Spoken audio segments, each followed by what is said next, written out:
Ladies and gentlemen, a face you haven't seen in a while. It is me! I'm back, and I've got, as you can see, a computer working, so that means more casts from me, more casts from everyone around here. But hey, look, we are here tonight for one of the coming up final Ascent games. And Nikki, man, it's been too long since I've done something with you. How have you been? Yeah, it has been a while actually. It might be spanning back to like one of the SJ events or whatever. But yeah, we are here. We are in Ascent. And we have Team ZakDaCarDoor coming up against Tropical Thunder right off the bat. We watched Team ZakDaCarDoor last week, and I really enjoyed watching them play. From memory, I want to say that they didn't actually get the dub, but they did play very well. I remember the tank line, Gumion in particular, really stood out to me. And while we're there, we'll get straight into these tank lines straight away. Gumion and Morv on the tanks, they were really solid all through last week. There's no real flaws there to worry about. Scab and Kitten on the DPS, solid as ever. Scab on the flex, known for their Genji, but they can throw every now and again. They're known for their zoning ults, so do watch out for them once again. Seki and Windfeather on the support line. I was really impressed with the Seki when they swapped over to the Brig later on in the series. They started off on the Lucio, but as soon as they swapped over to the Brig, it was on Dorado, I believe, and they found a lot more success. Yeah, look, hey, sometimes it's those single picks that can absolutely change the whole outcome of what is the game, you know? And looking over at Team Tropical Thunder, we have Broodstike and Faded up at the top there, followed quickly by Olive and Magnine. It's alright. Followed by, yep, there we go. Broodstrike and Faded on the tank line. There we go. Olive and Hexel soon following up on the DPS. And Shiro and Jarman. Some two pretty, I would say they're pretty old names for the scene around here. I've known about them for a long time, but hey, look at this. They're still up, they're still alive, and they're still coming hard into Ascent. Yeah, it is a bit of a shame that German is not playing the Lucio boy that is Baptiste. That is Lucio, excuse me. I sure hope that they are at least rocking like the funky Baptiste skin or something along those lines at bare minimum. But look at his composition. Shiro on the Lucio, if they can really get value out of speedy boosting around that Reinhardt, if this is like this theoretical composition is actually what we end up seeing, that could be really cool. So I am excited that maybe we do get to see something along those lines. They've actually been around for a while as well, like well over a year at this point, and they have progressed a lot as a team, going from gold up to this diamond level that we are participating in at the moment. So no slouches, and if they have been indeed together for this long, I do expect high levels of chemistry. Yeah, and look, hey, this Olive guy contenders level player, dude. Such handsome plays, an absolutely amazing player. So we'll definitely look out for those coming into this first map, which I will see very soon along. It is Lijiang Tower. Yeah, the Lijiang Tower. There you go. Thank you. I had a mental blank. I couldn't think of the name of it. I knew it was that. I had a mental picture, but the name just wasn't coming to me. Nah, Lijiang is a really good place to start off the series, Slayer. There's so many variations of compositions that we can see. We will almost guarantee to see the Brawl if we go to Control Center. We will see the Dive, maybe even a bit of Poke if we go to Night Market or Garden to start us off, or at any point throughout the map as we play through all of its stages. Hybrid, our options, as always, Hollywood, Blizzard World, Kings Row, Junkertown, Gibraltar, and Dorado are our options for Escort. Assault, we have Anubis and Hanamura and Volskaya. And if we need to go this far, Nepal and Oasis are there as our final control maps to finalize the series. But we mightn't even get that far. The only guaranteed control map that we do have is Lijiang Tower, and that's where we will be starting off. If we do see some, I believe we saw Scab or Kitten on the Echo last week when we casted them. That is definitely a very prevalent pick on Lijiang Tower, particularly Night Market and Gardens. So I wouldn't be surprised if we saw something like that whipped out there. Yeah, hey, look, the meta, even though there isn't a lot of changes really gameplay-wise coming out, I'm seeing a lot more diversity coming out with the actual, the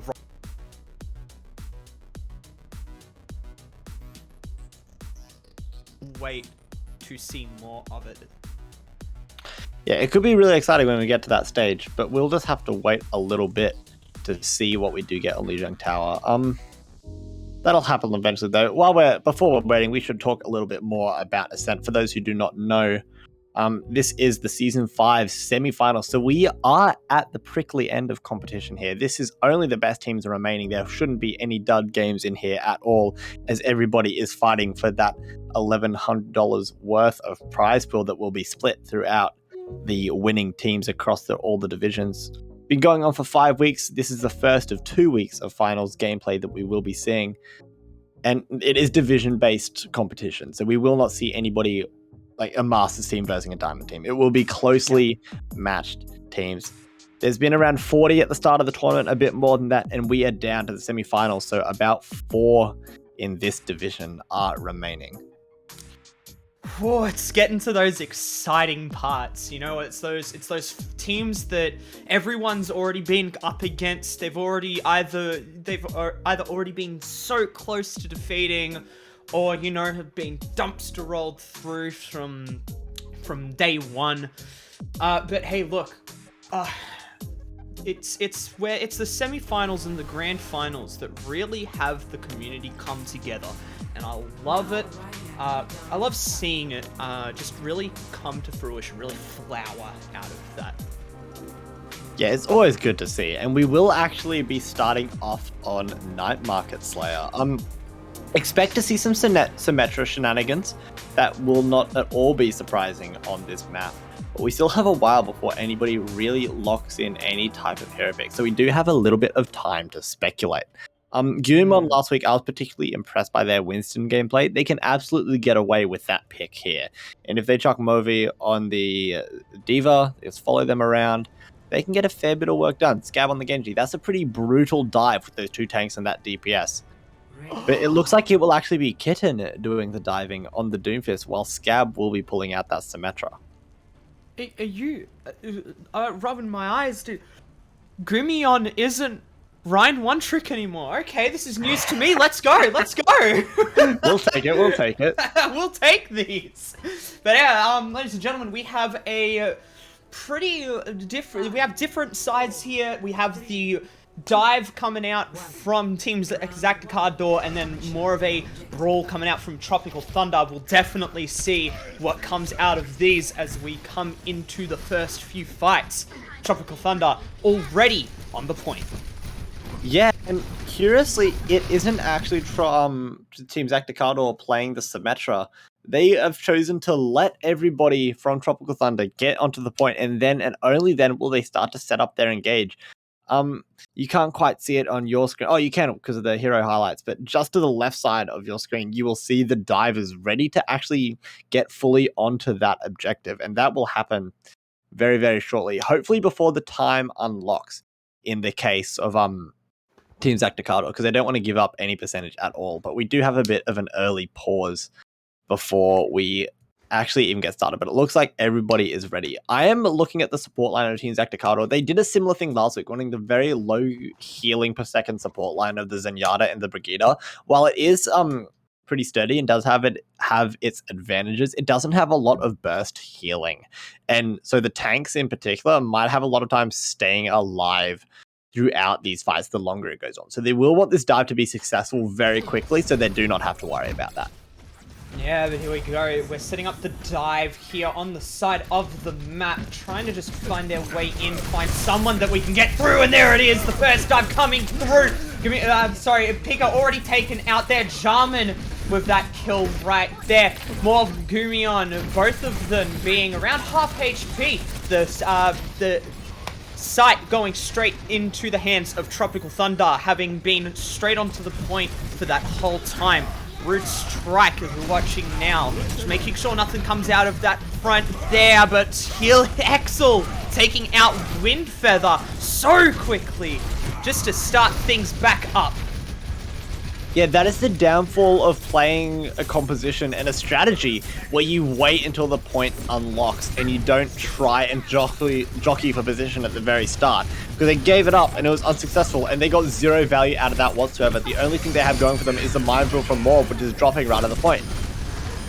Yeah, and here we go. This push through comes in and Scab Morb take out Shiro and Hexel, and Scab off the map immediately following through. But it is looking like Team ZakDaCarDoor is having a little bit of that, a bit of a heads up on Tropical Thunder as the last player falls off to the void. And Brood Strike getting taken out by the Pharah is actually really important because it will make sure that the Pharah does get that ultimate. That was a reactive swap because Hexel was at the Symmetra when that swap was made. Hexel, since swapping over to the Cassidy, so a little bit of compositional rock, paper, scissors going on. Everybody is trying to stay on top of the other team's game. Watch out for this fire barrage. It will be up to Faded to eat it all. Oh, and there it comes through. We've got one that's segregated there, but it does take out Faded right onto that fire. I can't get anything through there. Mob on point, trying to disrupt anything that they can, and there we go. We get a frag onto iLive. They're going to be on straight back onto point. Stunned for a moment there, but is it going to be enough to take out the rest of Team ZakDaCarDoor? Not yet. Imov takes that ultimate straight into effect. Shiro with the beat drop coming straight down, and it's looking more and more like Team ZakDaCarDoor just don't have the players, don't have the numbers, but it's just going back and forth, ladies and gentlemen. 2-2. It's continuing on, but iLive takes it down, takes the point through. Gumion though. Oh, it's back and forth. Yeah, it really is a very long withdrawn out fight. And if you remember at the start of this, even before this map started, I said the longer these fights go, the quicker the tanks of Team ZakDaCarDoor will die. And that is exactly what is happening here, Slayer. And as a result of that, it will be Tropical Thunder taking advantage of the point as they rocket towards 70%. This is going to be a very interesting fight for our next one because there are no ultimates on the field. Everybody was really desperate to keep a hold of that point, so they used everything they had to try and achieve that. So it will be essentially a dry fight going in here. Just do watch out for the Pharah, which may come up mid-fight. Yeah, this is absolutely right. We're just looking for something to come through here. But, oh, Mob's going down from Shiro's group. That isn't going to be very helpful. Faded, though. Watching that back line, making sure the supports are all nice and healthy there. Just as you should here. But overtime comes into effect. Team ZakDaCarDoor, you're in trouble. Especially when your Pharah gets taken out. Same with your Diva. It's not looking good for you here. The Mercy, both of your healers, the wall off. It's just one on top of another. Tropical Thunder keep the point to themselves, and Team ZakDaCarDoor loses map 1. Morv dying early is the worst possible scenario for Team ZakDaCarDoor there, because that Wrecking Ball is your source of contesting the objective. Gumion doesn't really want to do that. They can, but they'd rather stay alive for just a little bit longer. and they just died right off the bat, and it was all downhill from there. They didn't have that tanky presence on the point to keep it alive, and they were just getting picked off by flies. Hex were doing a really great job at the Cassidy of shutting down that Pharah ultimate as well before it got any value at all. But going over to Control Center, Gumon is back on their Reinhardt, as you kind of mentioned before. The Reinhardt one trick on the field. So I'm really excited to see this high impact Ryan gameplay again. It will be a Junkrat on the field versus a Mei from iLive. So they will have to use the Mei wall to block that damage as well as isolate the opposition. Yeah, and there we go. Again, Tropical Thunder, they're just finding the better positions to start off these rounds more, like a lot better, as we've already seen. The first 2 rounds, they've had the exact position they needed, and Team ZakDaCarDoor, they've just not been able to push into the area that they so desperately require. Taking the point up is Tropical Thunder, and there it is. Olive just trying their best to get anything frozen on that sideline there, while Bloodstrike, no shield, but still got that dream alive. Barrier destroyed, Team ZakDaCarDoor. You're in a lot of trouble. Yeah, that was an excellent start to that fight from Tropical Thunder because they took out Kitten right off the bat. The biggest advantage of Team ZakDaCarDoor's composition was that Junkrat, that hefty source of damage. And with that out of the equation, immediately, it just meant that Tropical Thunder was in an excellent spot for the rest of that fight, with Broodstrike dropping a really nice shatter towards the end to clean it up. And look, they are already coming up on 40%. That is best case scenario, and they have ultimates for this next fight. The Blizzard from iLive will be really huge, and Aseki isn't quite at that sound barrier yet. So if they use that Mei ultimate early, it could find a fair bit of value. Ooh, and there it is. It's straight onto Gumion, and that it takes 1 out. But again, Morv used that up as well, and it's just back to this point in the game where they're not able to get any more frags. But oh, watch out, Bloodstrike, you're getting in a bit of trouble there. Scab was taken out in the end, though. There we go. Here's the Junkrat play. Is it going to find anyone? Yes, it is. Shiro taken out immediately. But for the frag out, Faded comes right back. Yeah, it is still going with that sound barrier, giving Gumion that little bit of extra beefiness to take down the opposition Reinhardt just before they get the Earth Shatter. Gumion has the Earth Shatter of their own. Once the Symmetra Shield drops, they will be looking to use that, but no, they die themselves. Ooh, here we go. Hexel, though, the 1v1 for the Sim coming up as a W, and also taking down this. What is You've his got name? it, man. Sigma. Thank you. Hey, look, we've still got the point here for the side of Tropical Thunder. Team ZakDaCarDoor trying to get something done, but Gumion isn't able to do it. Taken out in the end as well. Oseki sitting on the point. Overtime is procced. Ladies and gentlemen, this is getting very close, very quick. It can be anyone's game in this moment. Oseki just trying to find a little kill every now and again. Windfeather taking out Jammin, as we're just seeing absolute chaos throughout the point. Another shatter comes out, and it takes 2 people. Oseki and Morv, they're both low HP, but they had to take a step back. Bloodstrike taken out, and ZakDaCarDoor team, you have taken the point. That was Windfeather on the Baptiste, putting in an insurmountable amount of work to keep the team in that fight there. They did actually get all knocked down by the Earth Shatter, but the Amplification Matrix and the Immortality Field were dropped before that happened. So they lived long enough to stand up and then take great value out of that Baptiste ultimate. So it worked out really well for them. Another pretty low ultimate fight, but it will be German this time with the ultimate of their own, and they will be opening up with it early, immediately finding the pick onto the counterpart Baptiste. There we go, and that is going to be an absolutely massive pick. Nothing to be allowed to stay alive for a little bit longer. Hexel taken out pretty quickly there as well, as the Doomfist just tries to find something to grab. Doesn't get anything, but Morv straight onto the enemy Baptiste here. Tropical Thunder a little bit in trouble there in the back line, but immediately turn around there. Olive trying to get a freeze off, does get the frag instead, and that was a massive flash to start things off, and a massive combo as well. The ult does come out. Is it going to grab anything more? Gumion presses Q, doesn't catch anyone, but it's the thought that matters. Oseki sitting on point, trying to stall things out. Yeah, Hexel doing a wonderful job on the Cassidy, just cleaning everybody up. And this fight has gone on for so long that Gemini is coming up with another Amplification Matrix, and that will very likely close out this entire thing. If anybody can even touch the point, Gumon is there trying to find something. Ooh. And there is actually people on the point here, so it will go on for just a bit longer. You know, Seki did get that touch, but is it going to be all in vain? Sadly, ladies and gentlemen, it is, as Tropical Thunder take the first map for themselves. That is 0-1 in favor of Tropical Thunder. It is, and I'm from 2 weeks in a row of watching Team ZakDaCarDoor. Also, that was a really nice boop there. But 2 weeks of watching Team ZakDaCarDoor, and I'm starting to get the feeling that Control just isn't their map type. They haven't been super successful on either outings on Control, and I think a big reason for that is that they aren't their best when they are playing Lucio compositions. And on Control, Lucio is pretty much a staple, because getting to the point early is such a big part of the game, and then holding the point is just obviously the aim of the game. So you want to get there as quick as you can. And when they're playing with that Lucio, I don't think they're at their best. They look much better in my eyes when they are on the Brigida or on the Mercy or something of those sorts. So this will be their chance as we move into Hybrid for them to showcase that talent. It looks like it will be Hollywood.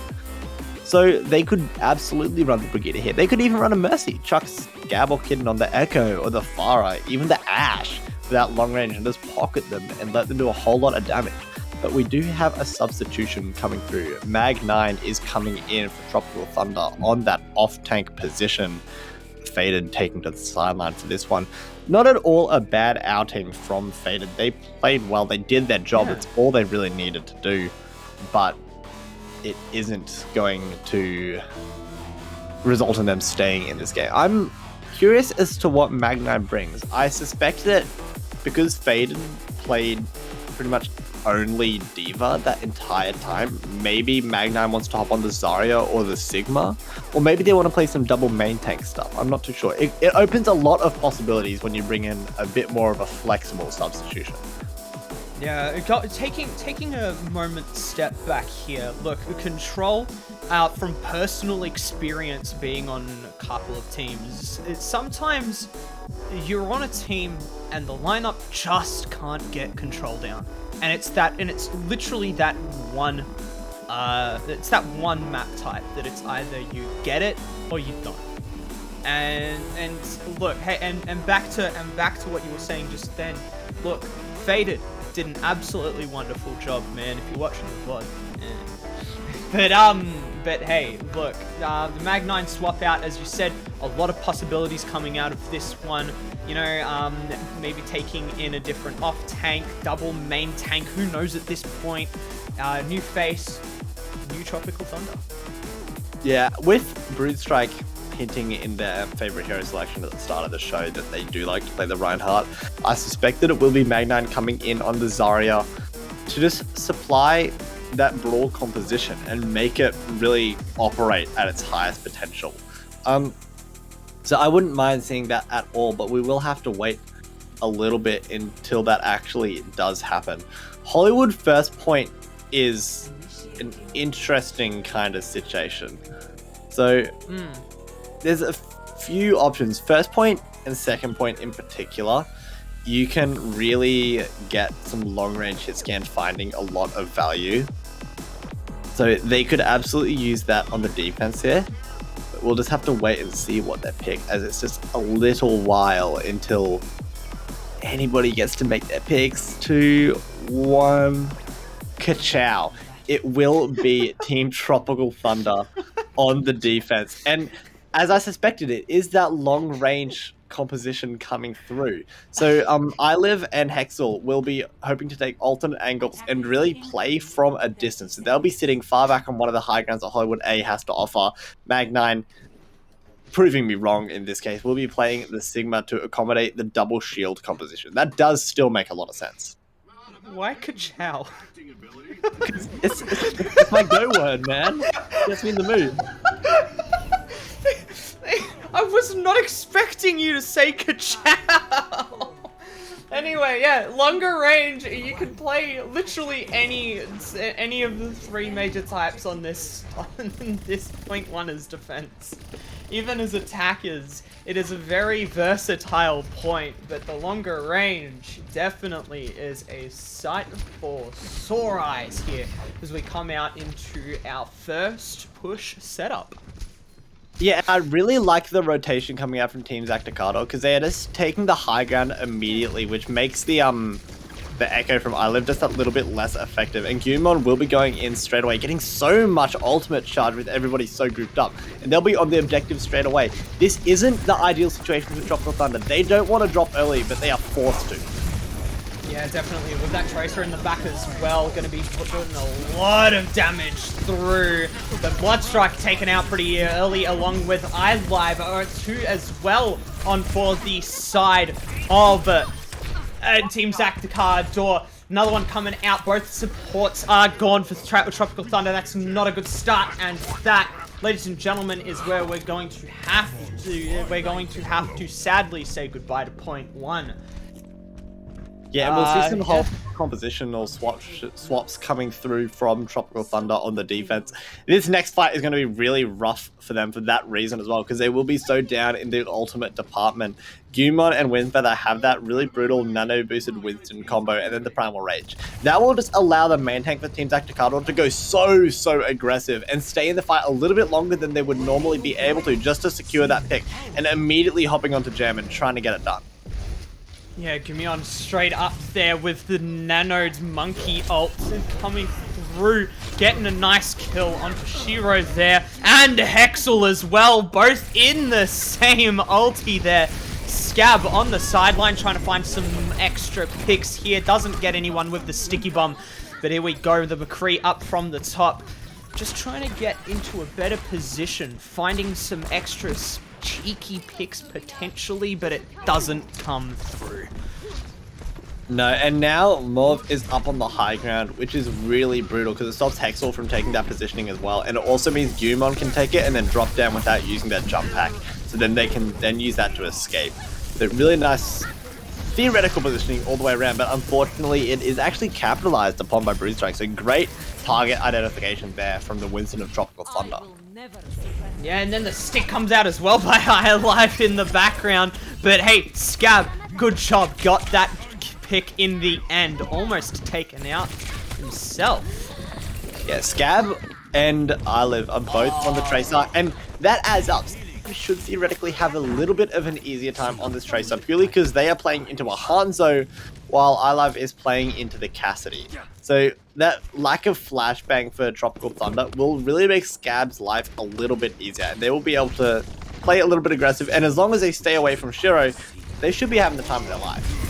Yeah, there we go, the cheeky ults coming out, and the headshot to Hexel, showing the Team ZakDaCarDoor who is boss, and why this almost called him Genji Hanzo pick was the one to look out for. iLive, another frag onto Oseki, and Molf taking out Hexel in the end.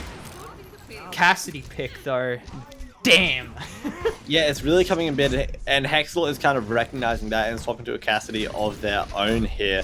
So it is essentially a mirrored composition, the only difference being the off tanks. Mag9, with that ultimate online, will be able to throw it above the point and make contesting an absolute nightmare for the defense. So do watch out for that ultimate while Malv builds up towards their Graviton Surge.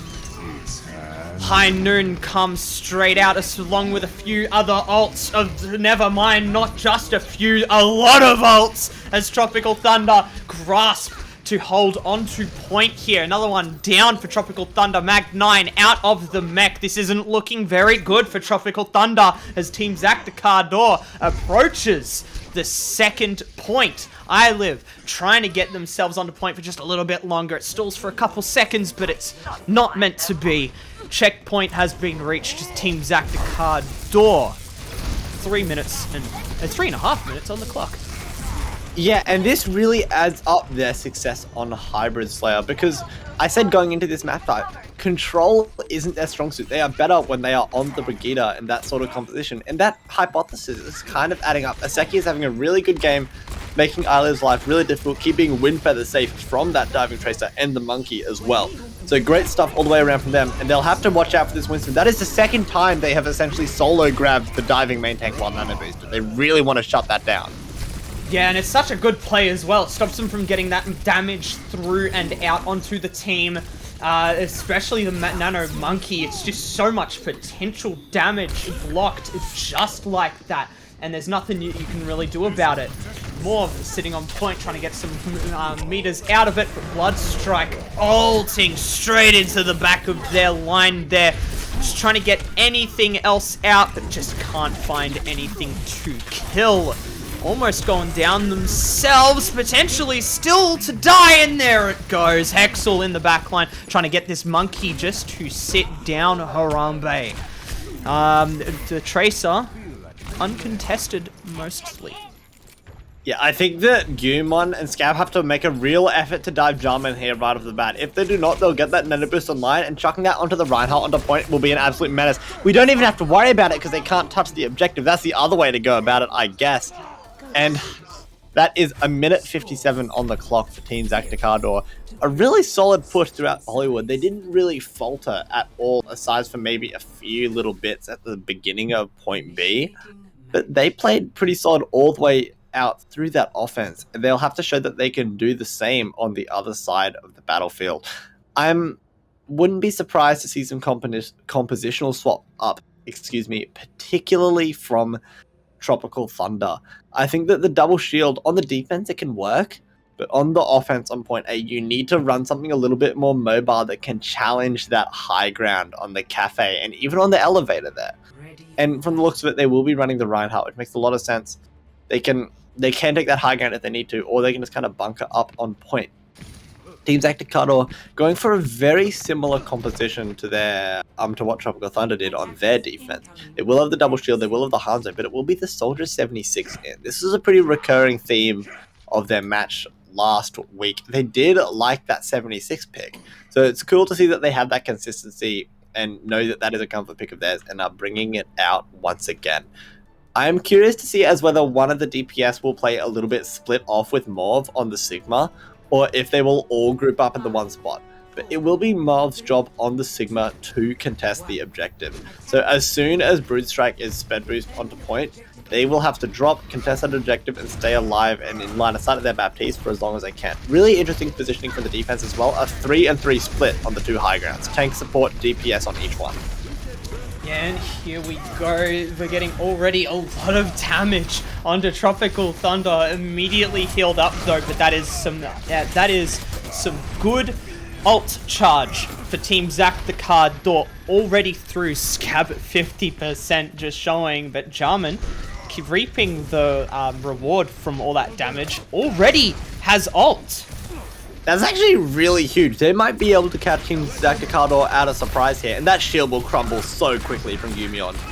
Yeah, and there we go, just trying to grab some more point capture. They can't really do much with the Bat ult up, but here we go, pushing straight through here. Morv tagging out, trying to get something done. Brute Strike, 1 HP though. Morv still in the staircase, contesting point for the last couple of moments here. Are they going to be able to stop it from being capped? No, they are not. Soldier running for their life. I hope that Dragon from Scab means that they do want to swap, because that was a bit of a wasted ultimate. I wouldn't be surprised to see that swap come through whatsoever. And yeah, they will be going over the Tracer. That makes a lot of sense.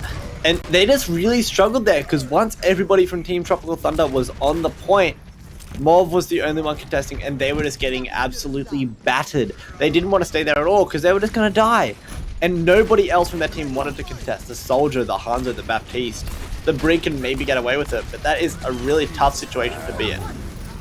High Noon up, and so is the bomb. It doesn't find anyone, but Hexel's High Noon does take out the Ana, and that's a massive pick. You've still got Oseki up on the Brig, but it's not going to be a lot of healing, especially when Tropical Thunder can play for the distance. Team ZakDaCarDoor had to back up there, and more free space for Tropical Thunder. Yeah, they did a really good job in that fight using only the two ultimates, so they have so many more to use in this next fight as the Earthshatter doesn't find much, but the Anti-Nade does. Unlucky for Brood Strike there, blocked by their own Mei.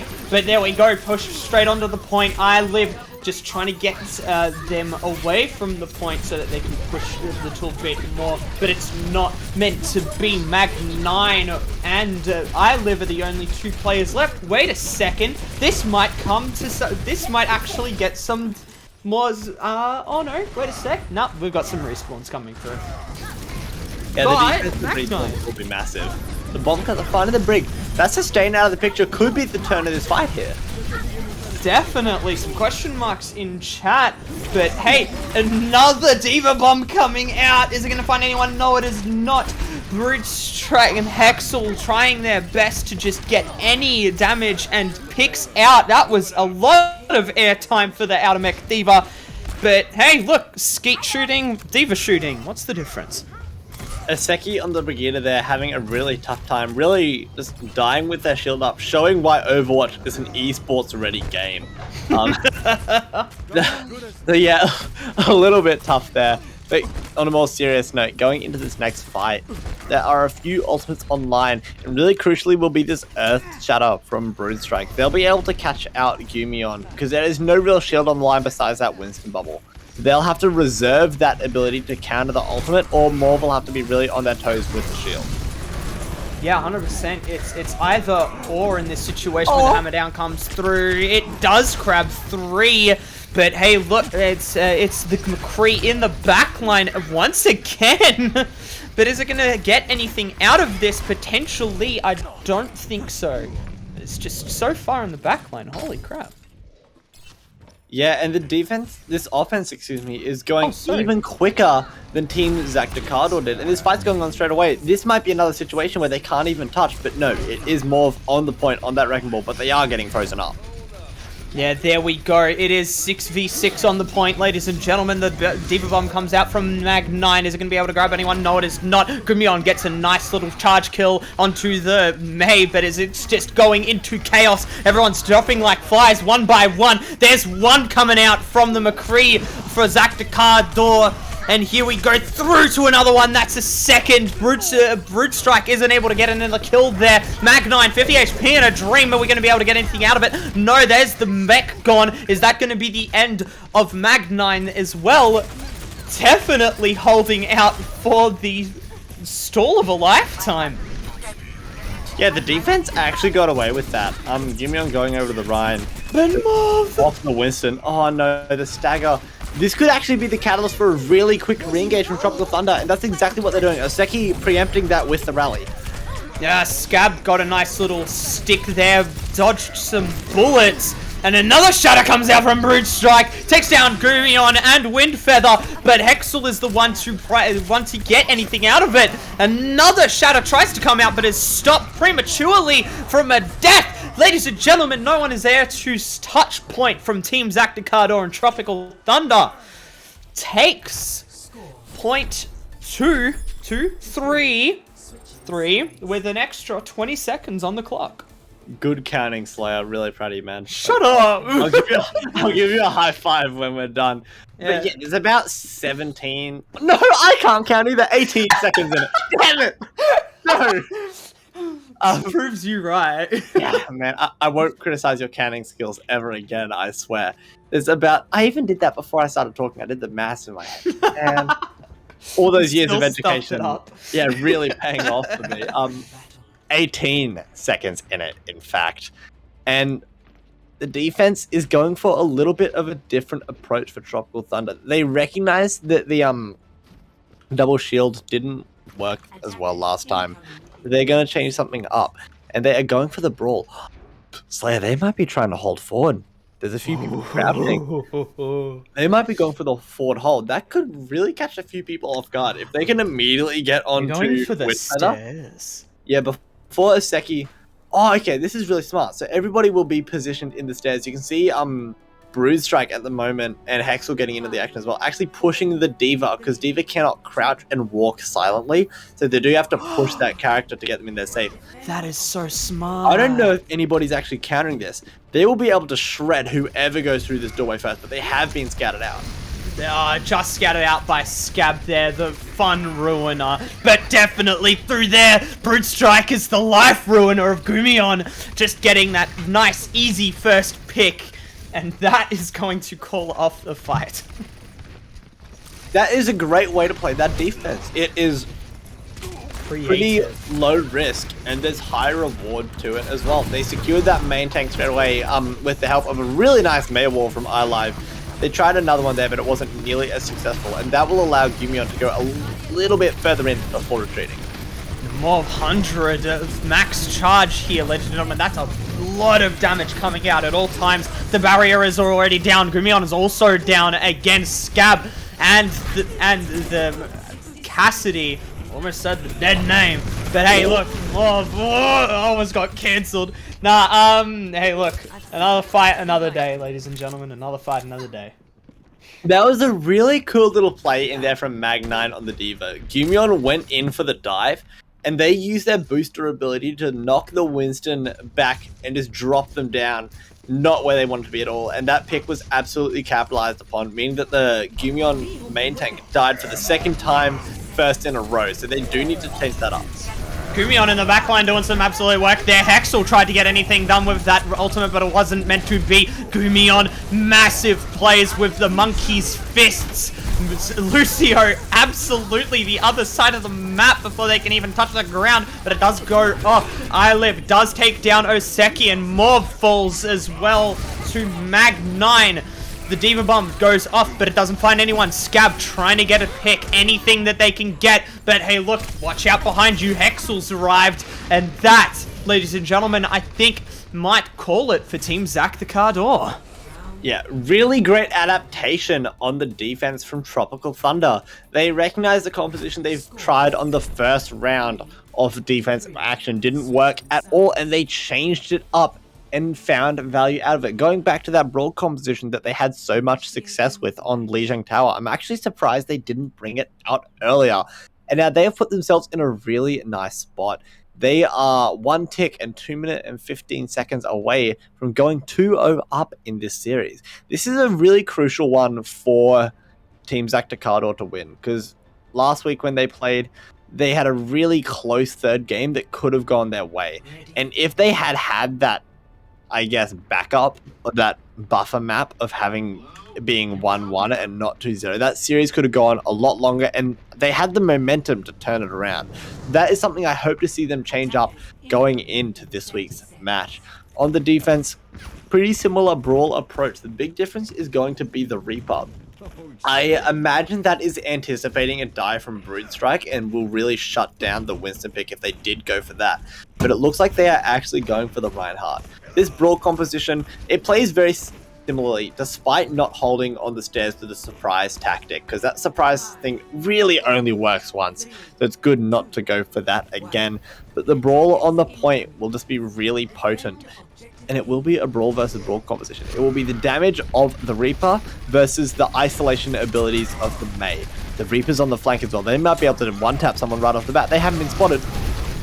But here we go as we push in for this initial fight here. Scab already taken down. It's not looking very good. All that Tropical Thunder need here is 1 tick. Barrier down for Gumion, and it's looking worse by the second for Team ZakDaCarDoor. Are we going to be able to see something come out of this immediately as we drop back down for the second pretty much fight here coming through? Mag9 takes down Gumion as tries to continue on this blood streak. The Diva mech is out. The hammer goes down. Olive trying to find anything that goes off onto the wrong side, and Tropical Thunder, hey look, that is your second map.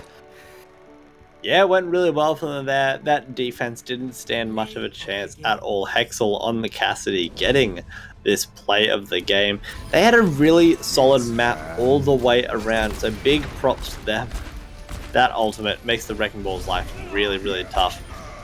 Oh, cancelling the Shatter as well. I wonder if that Shatter would have been cancelled even if they weren't standing behind the amplification matrix. But really nice positioning, making sure they make full usage out of that ultimate ability for the Baptiste to get as much work done as they possibly can. As you mentioned, it is 2-0 to Tropical Thunder. Yeah, look, it's coming back to that point of there being... I just lost my train of thought completely. Unlucky, man. It's okay, we'll keep on talking. Yeah. Going into our next map, though, it will actually be Escort, so our payload maps. Junkertown, Gibraltar, and Dorado are our options. Last week, Team ZakDaCarDoor took us to Dorado, so maybe we will see that again. Did they win? No, they lost, because I'm pretty sure they lost 3-0. I need to rewatch VODs before I go and cast him again. But we are going to Dorado, so maybe I'm right. I don't know. Maybe. Well, it feels like it might be a comfort pick. If they did lose, it's definitely a comfort pick for Team ZakDaCarDoor. It's one of those maps that they feel confident in, and even if they lose, they're gonna have a good time. But hey, look, Tropical Thunder on an absolute roll, stopping Team ZakDaCarDoor from getting a tick on the second go at Hollywood. And then immediately, first fight in, taking that point and taking that tick all the way. And it is absolutely... I'm very curious to see how this next map is going to end up. Yeah, from what I do remember from last week's Dorado game, I was particularly impressed by Aseki on the Brigida, so I do expect for that to come out again. There's also a few Tracer shenanigans that could go on, so we could see that battle between Olive and Scab continue to rage on throughout this series, that little micro battle within the rest of the map, team versus team. On the tank line though, which I think the tanks are the most important bit that define what the composition's goal actually is. Particularly on first and second point, I do not think we will see much brawl, purely because there's just too much high ground. The Ryan not really good at all at navigating that vertical change, so they will need to play the Winston or a Wrecking Ball here. The Wrecking Ball could actually be a really good pick. We haven't seen much of it this series, besides Morv playing it at the very first stage of Lijiang Tower. The ball could be really good purely because it might be able to knock a few people off of the high ground, which Winston can't really do as efficiently as the Wrecking Ball does. So maybe we will see a Wrecking Ball boop a few people off the high ground, and that be the initiative for the dive, and those isolated people they will then capitalize upon. It doesn't look like that is what will be happening though. So it will be Winston compositions all the way around. The Echo of iLive is on the field, and they are without a Mercy Pocket. So it isn't interesting decision. They will be playing very independently indeed. And from the start point, Team ZakDaCarDoor doesn't have much to counter it. The Reaper and the Tracer are both very short-range characters, but they have the luxury of being in the offensive spawn straight away, so they'll be able to go back and swap to a more suitable pick, very likely a Cassidy, maybe even an Ashe right off the bat when they see what they are up against. Or maybe they have the confidence to take out the Echo without opting for that long-range pick. Yeah, look, anything is possible, especially when you have that feeder Shiro on your team. That as we continue on, Gumion trying to take some high ground control, and it does seem to work out. Gumion still on the point, trying to find any type of nook or cranny that they can get themselves through, and they can find it certainly. The shield from Brute Strike is down and antied as well. That's a lot of damage coming through, but Hexel takes down Scab. This, ladies and gentlemen, is going to be very interesting. Yeah, Scab out of the equation means that German and Shiro will be much lighter on their workload. They won't have to worry about that pesky Tracer getting in their way, but they will have to worry about Kitten on the Reaper. They teleported all the way up and are now in the backline. Oh, and gets a pick as well as we watch Scab come through the backline here. Jammin finally taking down the Reaper just as the... words, man. But hey, look, Oseki pushing through, making sure the team is healed as the payload reaches checkpoint 1. Birds are hard, don't worry about it. Keep that shit up. You don't want to let that crown slip at all. Gemin tried to use that nano boost but didn't find much value out of it, and now that it's a tool that Windfeather on the other side will be able to utilize to full effect. Very likely that will go onto Gumion. They might chuck it onto the Reaper while they're ulting, but I highly doubt it. No, it will be the Winston pick. They'll just be able to go so aggressive, Gemin taking a boatload of damage. Oh, Gumion almost dying there through stun after stun, but gets the ult off just in time. Hexel takes out a lot of Gumion's health, but hey, that's not going to be a lot of it. That isn't going to be a problem for much longer. Gumion still getting as much damage as they can through to the enemy team. Scab just 1v1ing this ulting monkey in the backline, doing absolutely beautifully. But hey, look, Team ZakDaCarDoor just have to take a step back, recoup, and just go again. Are we going to gloss over that casual 3k that Eyelid pulled out on the Echo? They did a really great job on Janitor Duty, just cleaning everybody up. I'm a big fan of these Reaper teleports from Kitty as well. They are putting themselves in really cool positions to get some work done, even if they are being scattered out by Mag9 on the D.Va. But with everybody perched up on these high grounds and Scab considering the full wraparound flank, they are quite literally going to get the jump on their opposition and doing a really good job of challenging this high ground, which is the significant feature of Point B and Dorado. Yeah, and here we go. Another dive comes through. Chaman falls quite quickly there. Hexel, another one to fall as well. It's one by one. Scab on below, just trying to get any kills and damage in as they can. Shiro on the backline, keeping as many people up as they specifically can. But live, last frag onto Scab, who was on the point, and that once again, Team ZakDaCarDoor, it's your turn to regroup. Yeah, the offense not finding much luck there at all. This high ground is proving a little bit harder than initially expected to actually conquer for Team ZakDaCarDoor. So the high ground is being held really nicely on this defense. The nano boost of Winston is hoping to put an end to that.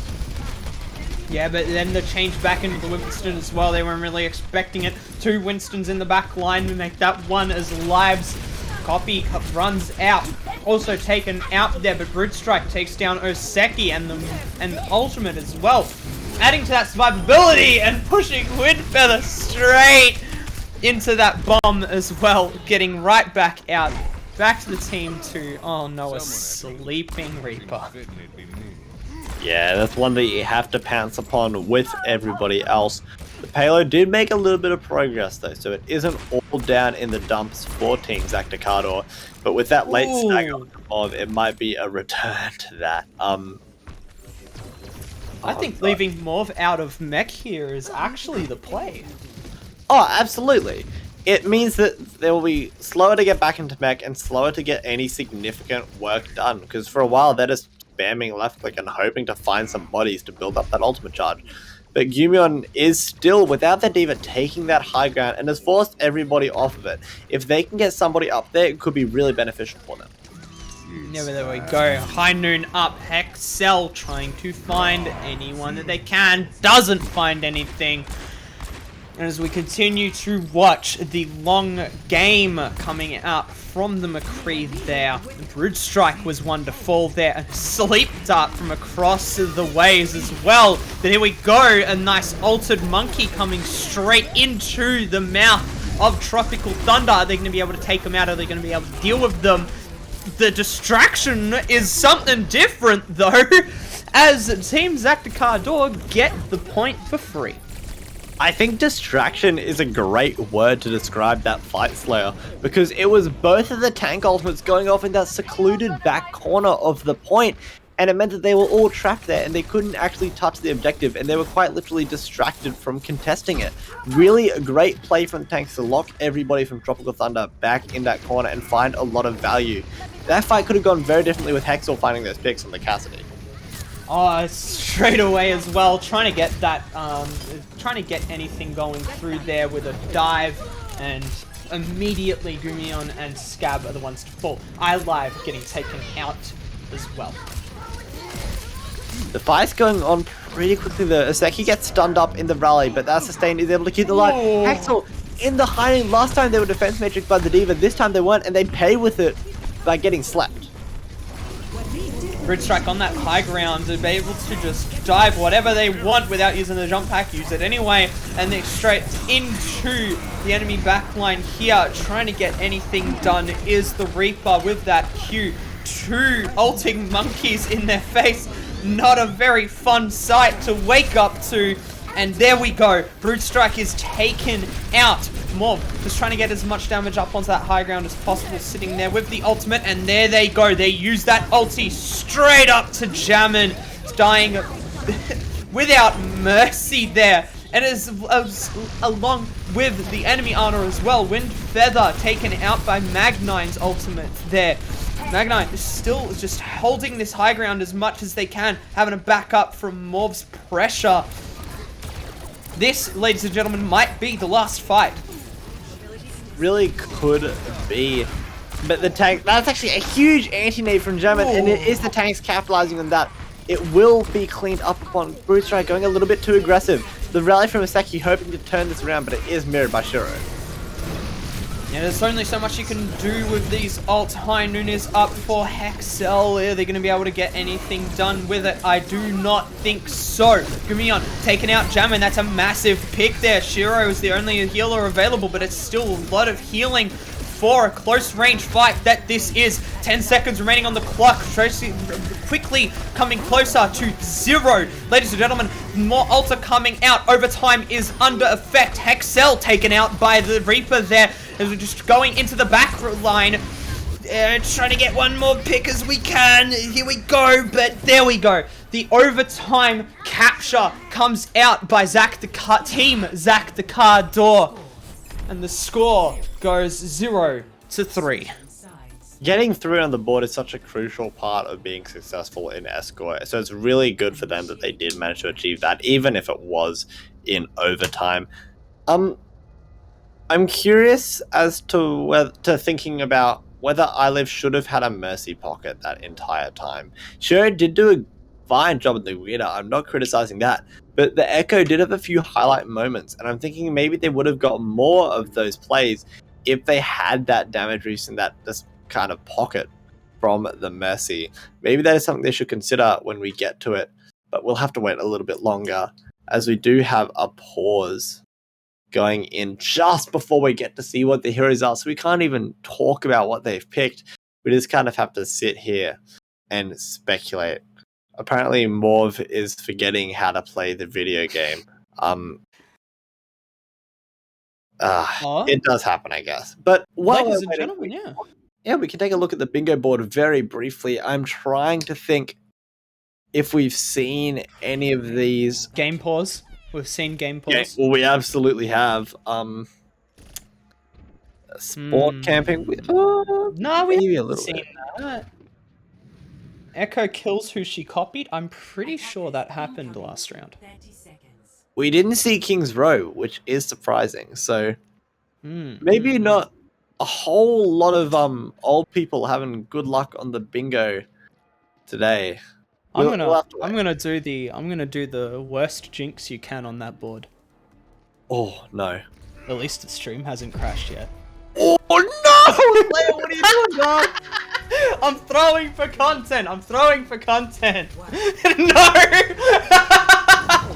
Man, I'm gonna cancel you on Twitter or something for that one. That is so mean. What are you playing at, dog? I can feel the producers in our ears just screaming.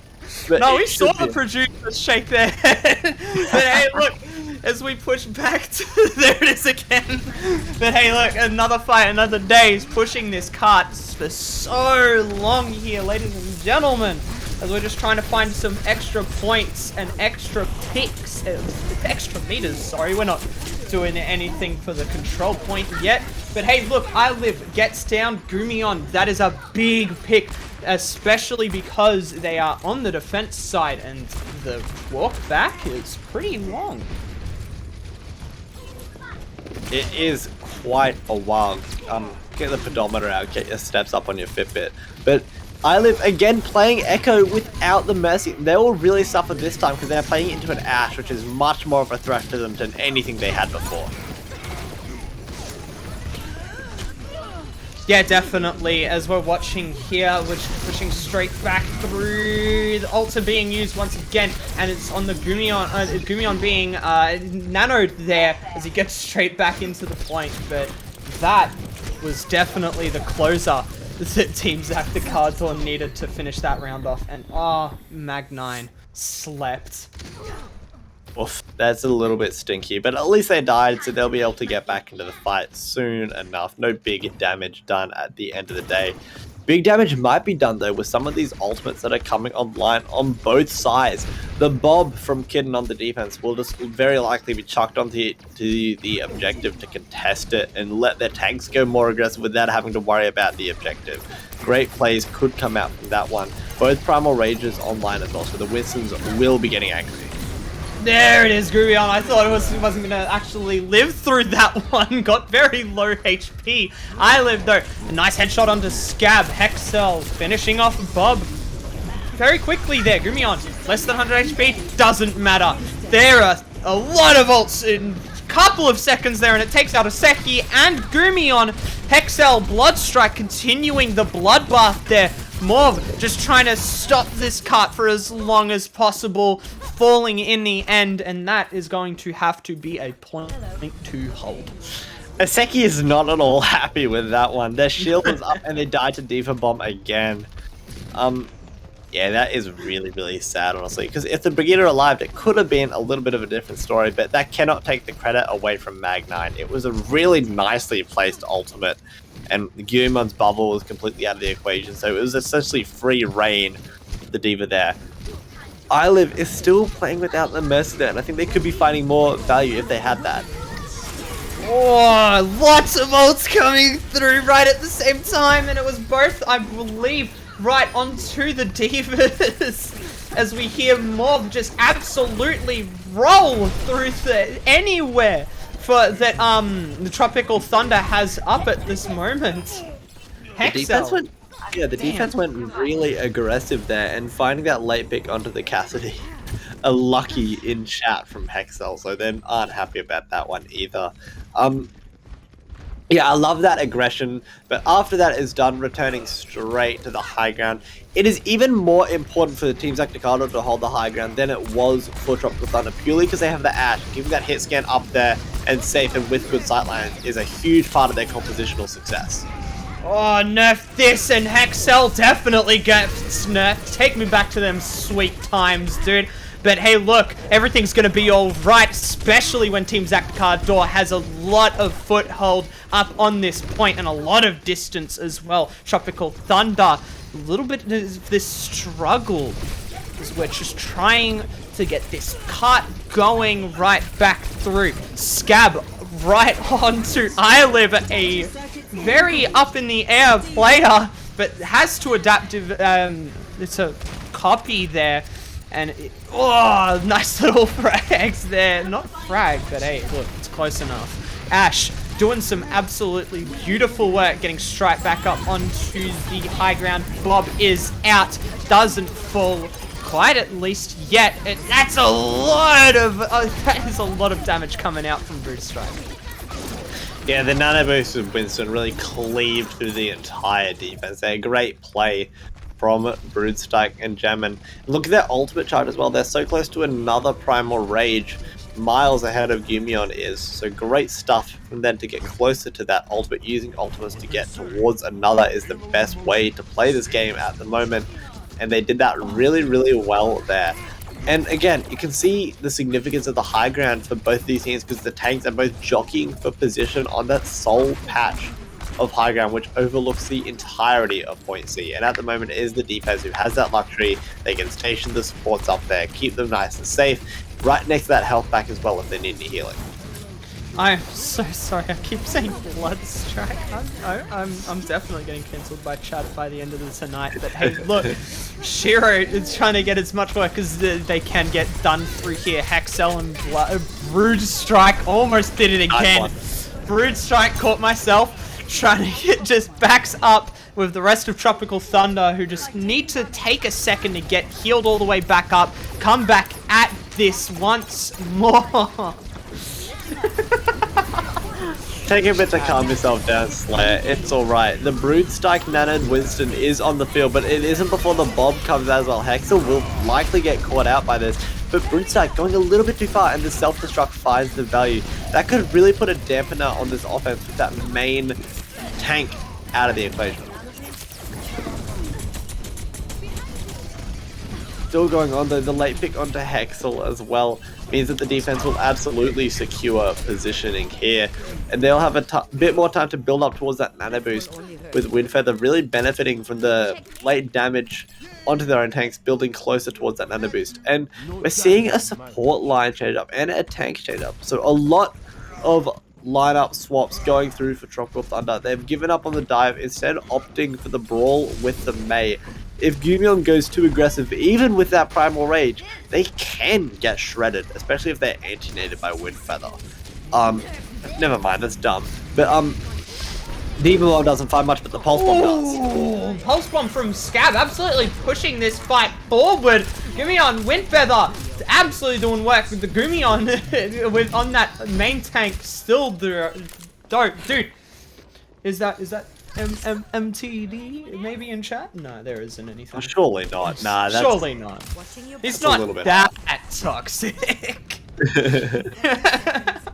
That'd be mean. I would raise a few eyebrows if the MP did come through after that. This next fight, I like the swap from Tropical Thunder, but I think they just left it a little bit too late, Slayer. They didn't have the time to build up the ultimates, which is really the crux of this composition and where it gets the most values. And now they'll have to face a nano boosted Primal Rage Winston without ultimates. Ooh, that was an absolutely dirty headshot coming through, but Gumion, frozen straight up. Olive scared for their life, as should be. There's goes the ult. Is it going to land? No, it is not.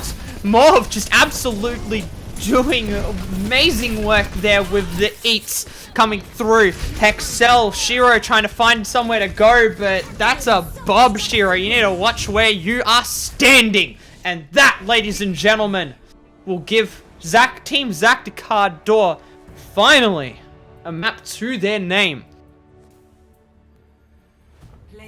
They got it done. Scab having another excellent Tracer performance on Dorado. They did so last week with a 3k Pulse Bomb right in a very similar spot, but this time the Lucio will be enough.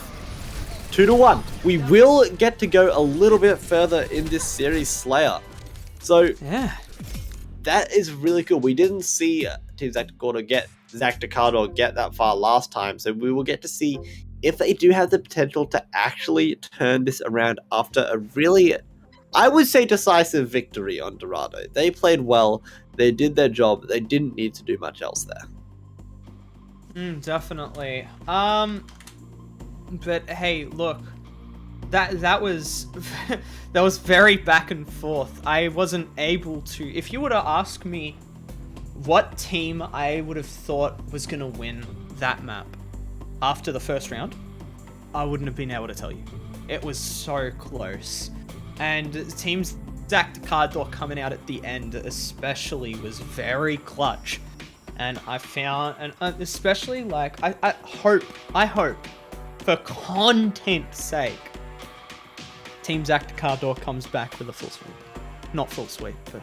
Reverse sweep? Reverse sweep, yeah, that's the one. Yeah, we wouldn't mind that. The reverse sweep. We have time tonight. Please don't have 2 reverse sweeps though in a row. I will die. No, 2 is a little bit too much for me as well. But let's get it out of the way nice and quickly. Wouldn't complain about that one. Hanamura will be the name of the game for 2CP. But we will have to wait a little bit before we get to that one. We will get to see some Hanamura action between Team ZakDaCarDoor and Tropical Thunder right after this short break.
Welcome back, ladies and gentlemen. We have the second half. This is match points on for the Team Tropical Thunder against Team ZakDaCarDoor. Nikki, that was a nice break. How are you?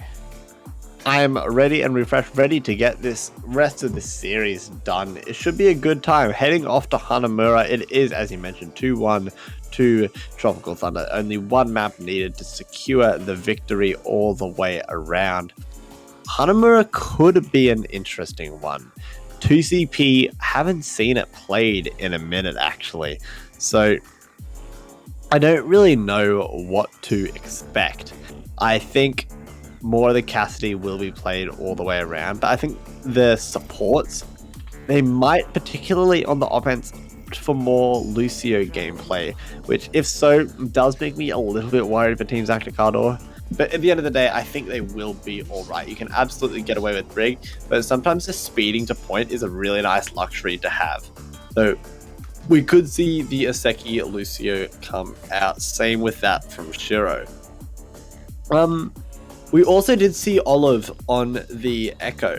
If they get a Mercy Pocket, they can absolutely play it on point A defense. Even the Pharah, anything along those lines. So that is something to definitely look out for as well. But it looks like we'll have to wait a little bit longer for that. And this time it will be Scab defending on the Echo. Aseki doing the goods on the Mercy. So two very long-range DPS, which will provide a lot of pressure onto the choke. The tanks and the whole of Team Tropical Thunder really will have to do some good work. Yeah, definitely showing up here. We, as I said, like dive, and then we have the attacking side with the Sim. I really am liking this dive pick. It is especially because a lot of people normally just go, oh yeah, it's a close range map, you know, we just got to go at it quick and hard. But having the dive really does put a spanner in the works for the Symmetra because it's an easy dive target.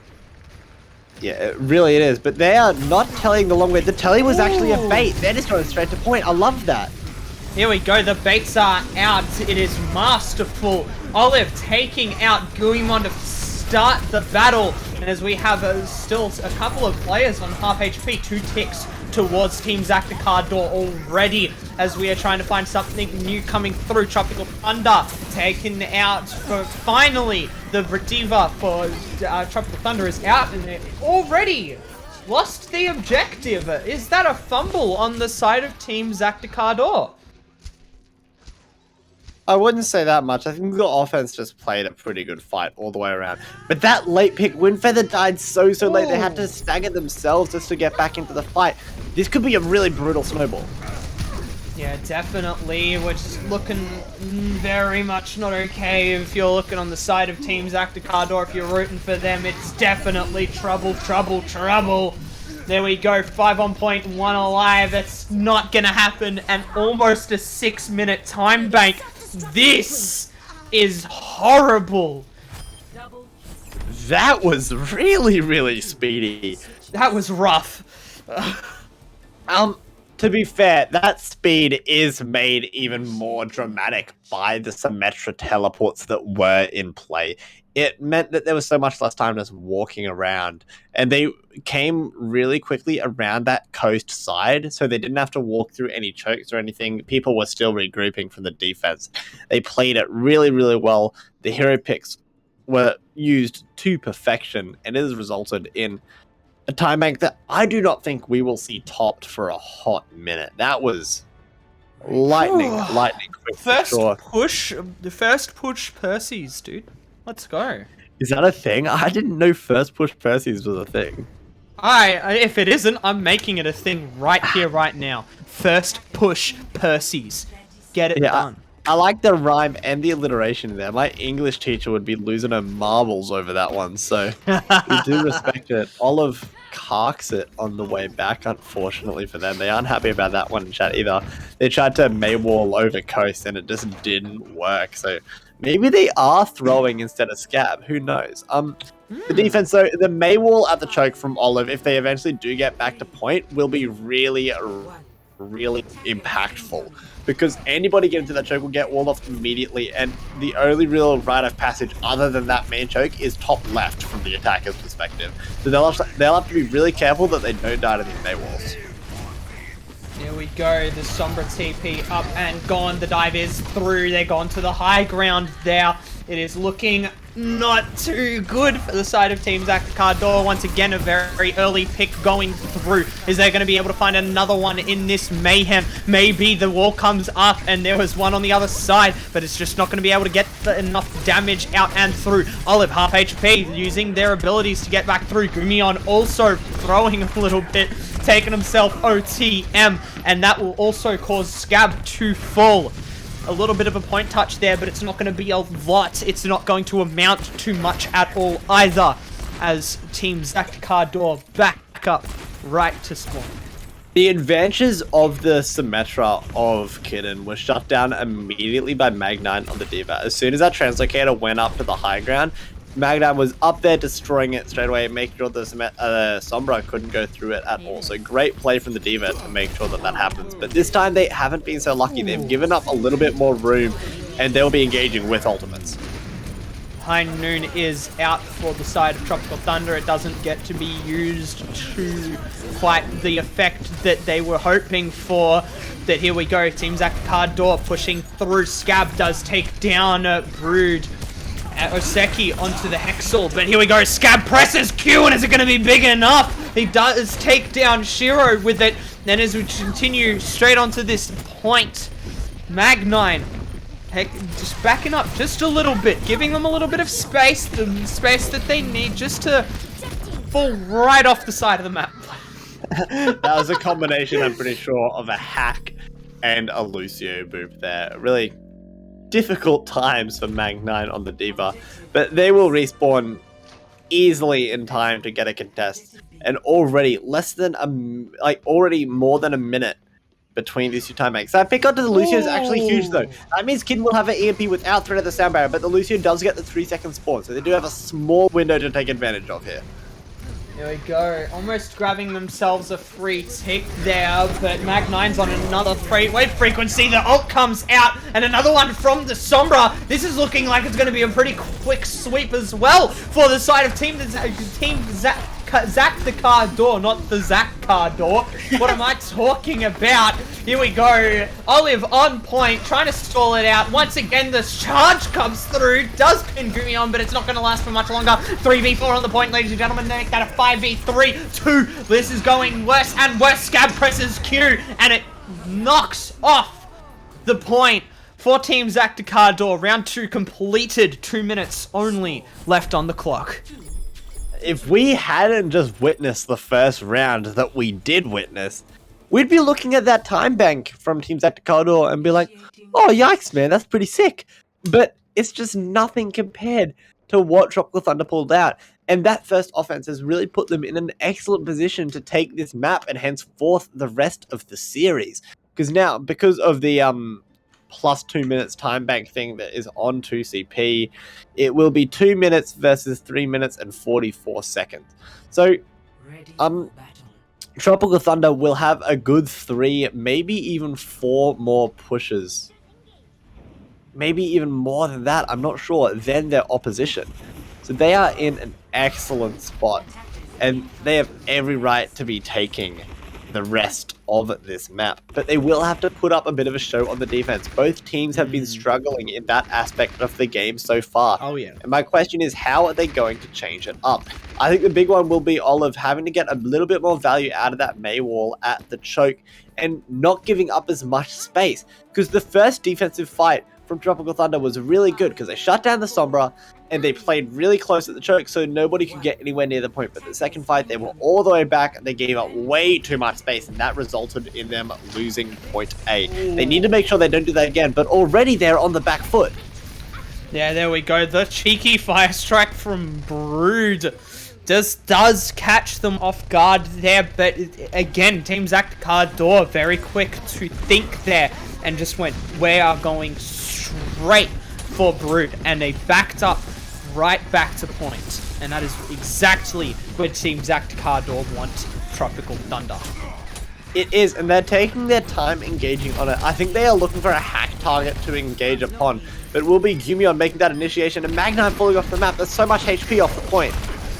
Yeah, as we continue on, Scab getting some absolutely nasty damage through, goes straight back into the window, back into that backline, immediately taken down from Hex.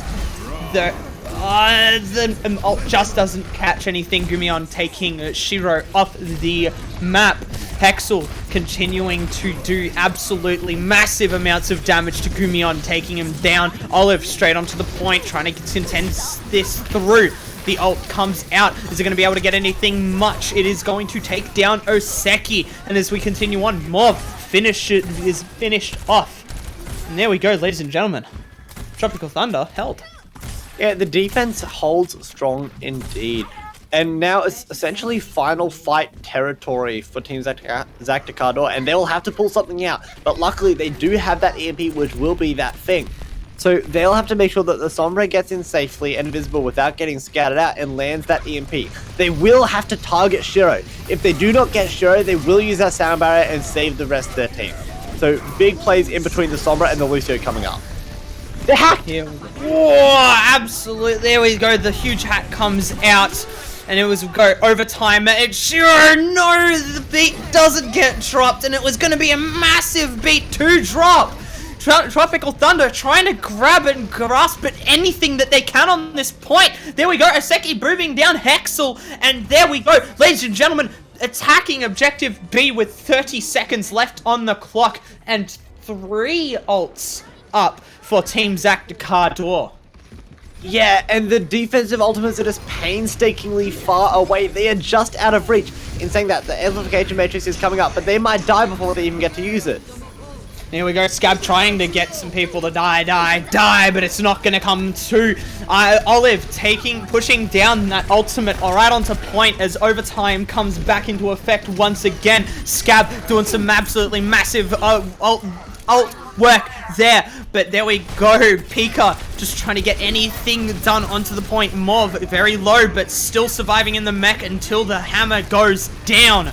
Overtime still up, ladies and gentlemen. ZakDaCarDoor, Tropical Thunder, it can be anybody's game. It's pretty tied up right now as we continue back forward. A massive damage coming out, and there's another hack. The hack does come in very large indeed, and this fight could really go any way. The spawns for the defense should come in, but it looks like the offense is too oppressive even for that. The contest does come through from the Reinhardt, and the D.Va is there as well, so this is still up in the air. It can still be, in the end, anyone's game. They just have to play their cards right. They have to be able to pick their targets right. And they have to be able to not die. Shiro just taking a step too far there. Scooby on Scab doing absolutely massive work. And that will conclude round 3. Holy moly. Yeah, traditionally, that defensive spawns can come through and be really impactful, but the composition that Team ZakDaCarDoor was playing was just really counter-stall, especially when people are trickling out one by one. The Reaper has a really easy time focusing people. The tanks and gatekeep the doors, and the Sombra, if anybody beefy comes onto the point, or anybody with an ability even comes near the objective, that hack will be on them straight away. So the composition was just really tough to overcome for the defense, and as a result of that, the second full complete for Team ZakDaCarDoor come through. So Tropical Thunder isn't out of the hot water just yet. They still have to do another push. To be fair, if they have another one, anything similar to what we saw on their first time around, they'll be absolutely fine. But the defense needs to hold on a little bit stronger, and they have made a few hero swaps to make sure that that happens. It will be Scab on the Hanzo off the bat. They will provide a lot of spam damage that will shred the shield of Broodstrike. Also, Morph on the Sigma. They could play with the Hanzo up on the high ground and just essentially be a shield pocket for that character. Or they could just provide extra shielding at the choke and make sure anybody isolated gets a shield of some sorts, and just provides more pressure and a little bit more CC with that rock as well. So I'm a fan of these hero swaps. A lot more grouped up. This is what we'd love to see for the side of Tropical Thunder. But there we go. Team ZakDaCarDoor having to back up pretty quickly in the end there. Continuing on, Broodstrike just trying to find something to get through, and there it is. A group stun comes through, but it's not going to be enough. They have the control of the point. Hammer goes down, and that's a massive one for the side of Team ZakDaCarDoor. Holy smokes, we just continue back through to the point. Morph trying to save this one up, but it just cannot happen. Team ZakDaCarDoor gets team wiped, and Tropical Thunder push this straight through to Objective B. Even though they lost that fight, I just want to point out that Kitten hit a 6-person flashbang on the Cassidy. You do not see that every day of the week. So just a cool little thing there. It didn't amount to much, unfortunately, for them. But that fight was won pretty decisively, to the point that they don't have a whole lot of ultimates to use for this final campaign. The Sound Barrier will be coming up, but the High Net on the high ground is trying to put an end to it. Here we go, and here's the big push coming through. Mob doing a big Sigma ult. It does get a lot of people low. Shaman takes down Oseki, but it's not going to be enough there. Ladies and gentlemen, we're pushing through with that massive shatter coming through. Broodstrike absolutely cleaning up shop here. Scab trying to continue to save anything from the point here, but he's pushed off, continuing forward. There's only 2 people alive. Ladies and gentlemen, they're going to be able to touch the point in time. Oseki going for that touch, and there he is, straight onto the point. He's back with Morv as well on the ball as we continue on trying to just get any tags whatsoever. Team ZakDaCarDoor in desperate times call for desperate measures, but Mag9 with that ultimate does take down Scab in the end, and it's looking like Team ZakDaCarDoor, your time might be running out as we finally hit that 2-minute time bank as well.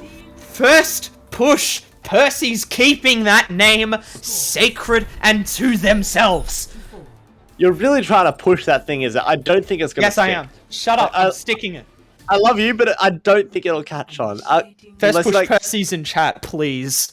No, don't prove me wrong. I want to prove Nikki wrong. This is going to stick. This is going to stick. First push Percy's in chat. Come on. This is going to end up in the Overwatch League one day, and you're going to get like 10% royalties, and I'm going to look so stupid for not rolling with it. We move. I think that even though we are in our third round of offensive campaigns, that first offense that we saw from Tropical Thunder is still playing its part. Because if they didn't cap so exceptionally quick first time around, they wouldn't have this time bank for their third time around at all. They wouldn't be close to it. They mightn't even be able to. They wouldn't be at all in a position where they could be playing exclusively for the win. Best case scenario for Team ZakDaCarDoor in here is that they draw. So pretty demoralizing to play for that either way, but they still can hold for 2 minutes, keep this series on the roads. Maybe we will get to see some more control maps. Who knows?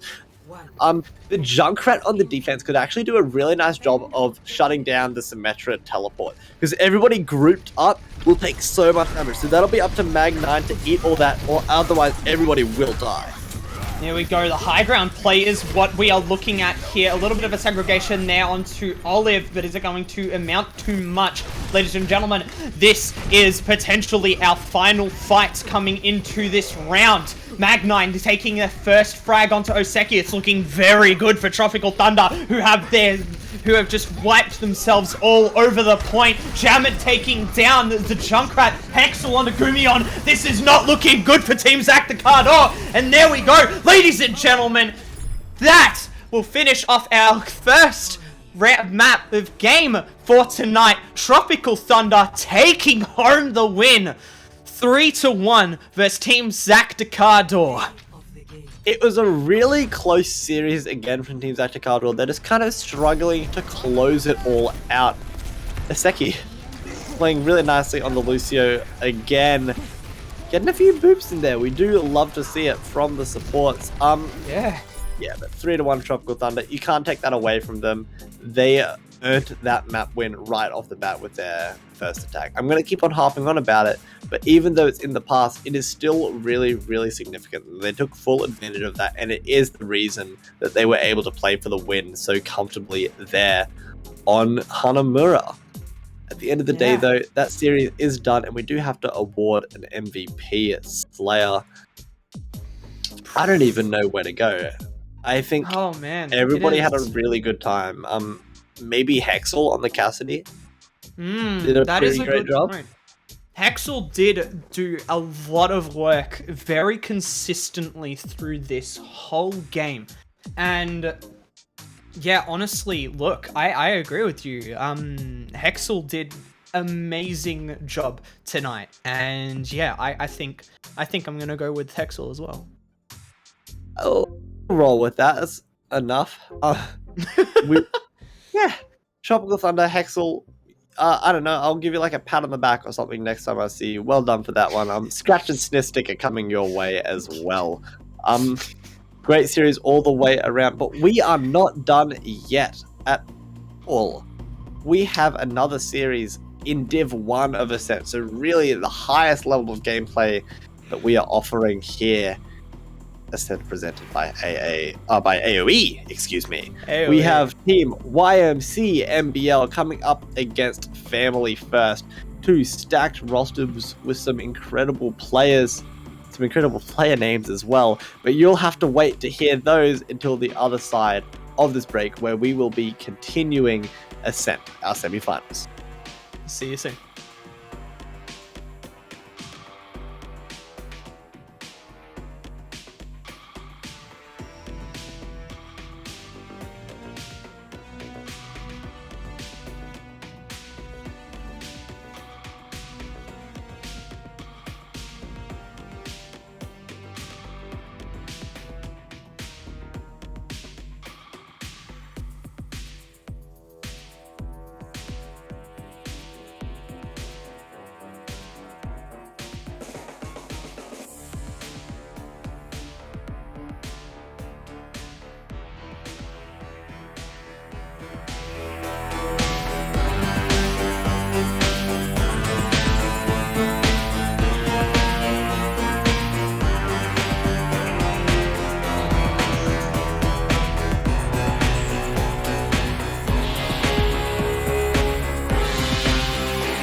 Ladies and gentlemen, boys and girls, hello and welcome back to our second game of the night for Ascent, our semi-finals. This one will be taking place in Division 1, a thriller of a matchup between Family First and Young Money Billionaire Lifestyle. Oh, my camera's fully cooked itself. I saw that. I'm shaking in the boots. I'm fucking scared. I'm shaking in the boots, man. It's been doing it all night, so hopefully it'll go away. I'll have to check it out after the stream. But yes, Division 1 games, this is some high-stakes stuff. Family First is a very established roster in their own rights. They've been around for a minute now, about nearly half a year, and they actually were second place in Mutnick's Space Race, which I'm pretty sure we casted together, Stranger. Yeah? Not Stranger, Slayer. No! Dare you! No. Yeah, no, I think we did, actually. I think we did do these guys. Yeah, I remember them as well. Jake, in particular, really stood out for me. Yeah. A phenomenal Tracer player, what I remember them for. Their montage on YouTube from that tournament was very, very sick. So do watch out for that one, absolutely. But there's some more players on that team as well, obviously. We have ODP on the Wrecking Ball, it looks like. They are very phenomenal in their own right. Storm will be accompanying them. Hypnotic and Jake are still going around. E-Carts and Fezzer on the supports also. So if we do see this composition, it could actually be really cool. I wouldn't mind seeing some Nano Blades tonight. We haven't seen many yet. Some more wouldn't be a bad thing at all. But there is another team in this one, Slayer. What? There's another team, man. Oh, yes, the other team. Thank you. I thought you said that, and it some reason confused the heck out of me. Yeah, good casters, Dong and Godcasters. Dong and Mark Champ are your tank line for tonight on Young Money. Olam and Burke supporting them up on the DPS, and Slonk and Clap My Cheeks gladly on the support line. Man, I'm gonna have such a tough time saying these names, dude. There's Dong and Clap My Cheeks on the one lineup. That's just brutal. I'm gonna have a great time with this one. There's so many innuendos you can make with this. But I am a consummate professional, and I will not make any. You say that. Nah, but anyway, we will be going into Lijiang Tower for our first map. And do you have any pre-thoughts about this map as we... Oh no, it got worse. Oh, Nelly. I'm just... Take a break. It'll be okay. You can look at my pretty face another time. We'll be going into Lijiang Tower, starting off in Night Market. The Symmetra looks like it is being teased already, so I imagine that will continue. Already, Clap My Cheeks is teasing the Mercy. I wouldn't mind seeing a little bit more Mercy. We didn't see much of it last time, so seeing a little bit more would be very cash money indeed. It does really accommodate the DPS. Let them be a little bit more flashy and put the team on their back just a tiny little bit more. Yeah, 100%. Yeah. I think we can preview a few of the picks here, especially for Storm, who had locked in a Symmetra there. So seeing some big plays already coming out for this map here. But hey, it's not a strange comp. It's one of those. If they do stick with the Symmetra, it is going to be one that we've seen a lot before. Tried and true method of just getting straight onto point and beating the crap out of the enemy team, and it works well. But hey, look, they still continue it on. Both teams. Yeah, it'll be going on. I hope we see this Hypnotic Fire pick. I really wouldn't mind it. Ooh. Also, playing into an opposition Symmetra, a damage boosted fire will do so much damage. If they land like 2 of those rockets, the squishies could absolutely be taken out of the equation right then and there. So that is the win condition coming in for YM here. Both teams will be going for the teleporter. but it will be a brawl versus a wrecking ball. Jake not telling to point, instead swapping over to the Tracer that they are so well known for. And there is that far pick we were talking about. The Baptiste taken it out of the equation immediately. Yeah, Dong having to just wait a second for the push through, but hey, a quick rush straight onto the honor, and that's a big pick already coming out for Family First here, as we try and get some more positional advantage on Young Money as they start to take point. The big problem here is the pick from Hypnotic. They don't have a lot to play against it, but Family First making their way straight back to point once again, but Clap is already taken down. Olam trying to get some DPS through, but Family First sticking to the point with the pit turnover. The May pick from Burke should theoretically be really good at shutting down both the Wrecking Ball and the Tracer, because Crowd Control is just such a natural counter to those two heroes. So I expect the May to continue getting some value, but they are just holding very close to the coast. They aren't countering that Fire ult, which gets 2. Two massive picks as well, especially is looking at who they were pushing back through. Young Money definitely getting the upper hand in this fight. Family First barely, not even getting a single pick during this fight so long. Yes, the only person to fall is Storm, who got demech'd a little earlier, but hey, that's worth it. I am absolutely perplexed as to how Hypnotic stayed alive throughout that entire Pharah ultimate, got 2 kills, and then just got out of dodge like it was nothing. That should not be happening at all. That has to be down to Mark on the D.Va doing a little bit more protection and taking out that Pharah. Yeah, here we go. It's big beats from Pancakes. It does keep Mark Champ alive for just a little bit longer, but is going to be for much further from that. Dong betrayed by his own shield as we continue through, just trying to get some push pick through. It's just not meant to be. And here we go through Young Money continuing to hold the point. Yeah, they have well and truly overtaken the capture percentage of Family First, but going into this next fight, they might have a little bit of a tough time because they are playing into a fair few ultimates here. The Earth Shatter is online for Dong, which, even though there's not many people grouped up, if it isolates someone like a Wrecking Ball or a Tracer, it could find value. Oh, and that's a pretty big slam, but Hypnotic responds with an ult of their own, and same with Storm. It does get clapped. That's a big pick, and immediately Storm gets back out of that mech that they were just introduced back into. Mercy not getting fragged by that ultimate there, but we go Exotic trying just to weave themselves away, get some healing done, and just Family First holding the line. Yeah, they're going to look to get back onto this point as soon as they can, and I imagine that'll be Hypnotic up in the sky that will be triggering that. It is actually the DPS getting the full contest, but it has cost them the life of Fezzer. And here we go, Burke, nice ability usage there, just gets themselves stuck just a little bit. Exotic though, and big res up onto Fezzer, does alert Olam to where they are positioned. Clap does take down Jake, and that's a big pick for Young Money to have at this moment. Hypnotic is the second one that really needs to go at this point, and does fall. Young Money 80% and still counting up. Family First still committing a couple of ults into this fight. The Rhine though taken out by Jake. That is a triple kill, and Fezzer down on Claw.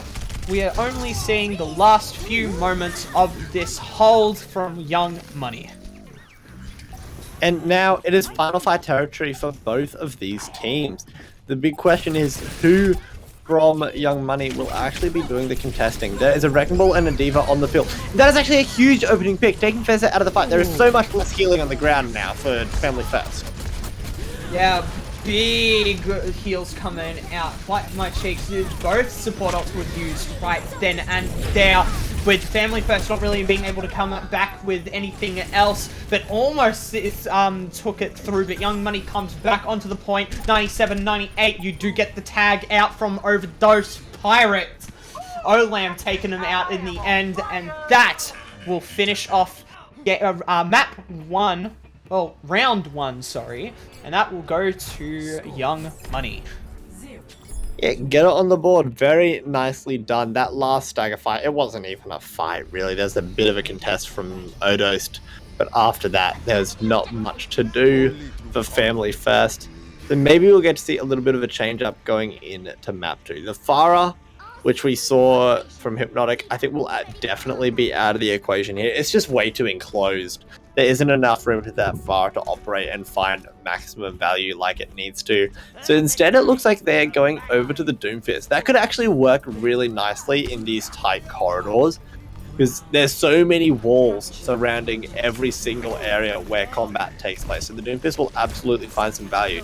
And it looks like they're going to sneak way up top and then drop down into the White Room where this main fight is taking place. There we go. Jake definitely has this upper hand coming through. Both Symmetras with high beams. Hypnotic takes out Clap My Cheeks. Getting clapped against the wall. Half HP for Hypnotic. Does get out. Overdosed though. Does fell. Olam continuing on. The Storm going back up to the high ground. Stunned out with a rock. And Family First. First ones to hold the point, but for how long? The recontest will be coming in pretty speedily, aided by the Pancake Lucio speed boost. Otis Pirate does have that slam though, and that is not going to be mirrored by Dong, so if they can find value out of that, that could be a fight winner. Oh, it doesn't really grab much. Smart Champ was tagged out by his toes at the end. Burke takes down Jake up in... Actually, don't know where exactly that death happened, but hey, look. Young Money backing up. Waiting a little bit for a second push to come through, but Hypnotic doesn't give them the chance. Meteor Strike comes out and slams right into the back line. Hypnotic takes down Clap. Olam taking him right back as we push back through the main doors. The Riptide from Burke is trying to spark this re-engage. It's gone all the way around the outside. It might actually run out of time before it can find any value. It goes and goes and gets two. Make my words mean nothing, Burke. You just found 2 picks. A massive 2 picks at that. Hypnotic again pushing through the assassin that Family First needs at this point in time. 3 for Hypnotic. Can he make it a 4th through the Lucio beat? No, he cannot. Just doesn't find his own Lucio beat to help out. Dong uses the ult, doesn't land. But hey, look, that is still being held by Family First, 77% to 0. Family First having a much better time on these brawly compositions. I wonder if that will extend throughout the rest of this series. But going into this next fight, it is Odos with the Shadow again, and so many ultimates being used. Yeah, here we go. The ultimates are flowing. The abilities are coming through as well. Hypnotic, another big hit. But hey, look, I don't think anyone's really alive to contest this for much longer. Pancakes falls down. But is there going to be anyone else to touch back? Olam almost makes it, but just isn't able to. There was a really nice Diva Bomb from Storm in that fight that I'm pretty sure won them that sub-map of Lijiang Tower. It forced everybody into the White Room corridor where they'd initially go when taking the first fight of the map. And because they were all in there, it was actually Odo's Pirate playing Tony Hawk Skater 3 on the Rhine, just charging through there, getting some mad hang time, and taking out a few of the people in that choke, and the rest were just cleaned up because they weren't in position. They were all clamped up. Not ideal at all. And going in to our final map, which will decide Lijiang Tower, it is going to be Gardens, and we will see Sombras from both sides. Sombra has been played quite a lot on this map from what we have seen in the past couple of weeks of competition. So this isn't at all surprising. It will mean the Winstons will have to be really careful so they don't get caught with their pants around their ankles. Exotic and very quick environmental kill onto Pancakes. Mark Champ also taking a bit of a tumble, followed by Clap. Exotic as well. Again, wow, it's just environmental city. Fezza getting the first actual killing blow off onto one of the members of Young Money. Family First using the environment against Young Money. As much of a gimmick as environmental kills normally are, E-Carts use them really well there because it gets them so much ultimate charge to the point that they might actually have it in time for the EMP from Burke. The Pelsbomb comes out, doesn't grab anything. Jake is felled by Burke as we continue on to the point. It is a 5v4, I believe, ladies and gentlemen, pushing through 3 players on point 2, and there's still more to come. The environmentals this round, ladies and gentlemen, is absolutely insane. Wow, is there going to be an end to them? Yeah, Jake tried to clutch it up, but I just don't think it's going to happen. They'll get a few more percentage points, but this point is pretty inevitably going the way of Young Money, unless somebody like Hypnotic chooses to use the EMP and try and win it out. They actually have the numbers. They might actually go for an EMP here. And there we go, the EMP is out by Burke. Hypnotic falls before he can even use their own. X is just hanging on by a thread. Dong doing so much damage through it, but Burke is the one to actually find the final blow. Mark Champ trying to get a nice little kill with the mech, doesn't come through. Mark Champ and Olam trying to get something done in the back line, does find Fezza trying to get more damage through. It's looking like Young Money can finally get some ticks on this point. X, the last one to fall on point. Well, Young Money starting to tick up on their timer. That honestly might have been best case scenario for Family First on that stagger. Because they went in, yeah, they didn't use a sound barrier, which is a massive ultimate, but in response to that, they drew out the EMP from Burke. That means that this next fight, they don't have to worry about that at all. They can just go in, they have an EMP of their own, Pancake's nowhere near that sound barrier, they should be able to find value out of this ultimate. There we go, Hypnotic finally able to use their ultimate. It does grab a lot of people. Jake using their Death Blossom in turn. Olam, actually Pancakes is the one to group Overdose into the hole. It is just happening everywhere, ladies and gentlemen. Young Money, they're not being budged from this point. I saw that boop onto Odo's fire. It was so sad. Because he had the Primal Rage jump on cooldown as well, and he just missed it, and still fell into the fishes. Poor man, he won't be happy about that one at all. The early EMP catching everybody out. Yeah, the dive comes through, but is it going to be enough? Burke does get a lot of people in that. Olam takes down Fezza, and that will pretty much be the call for Family First. You need to get back to point before they can do enough damage to take you out again. 73%. That EMP could have been better. Even though it won them the fight, it would have been so much nicer if Dong was able to go in and clean up the kills, because that means they'd have this primal range to stagger on the point for the final fight.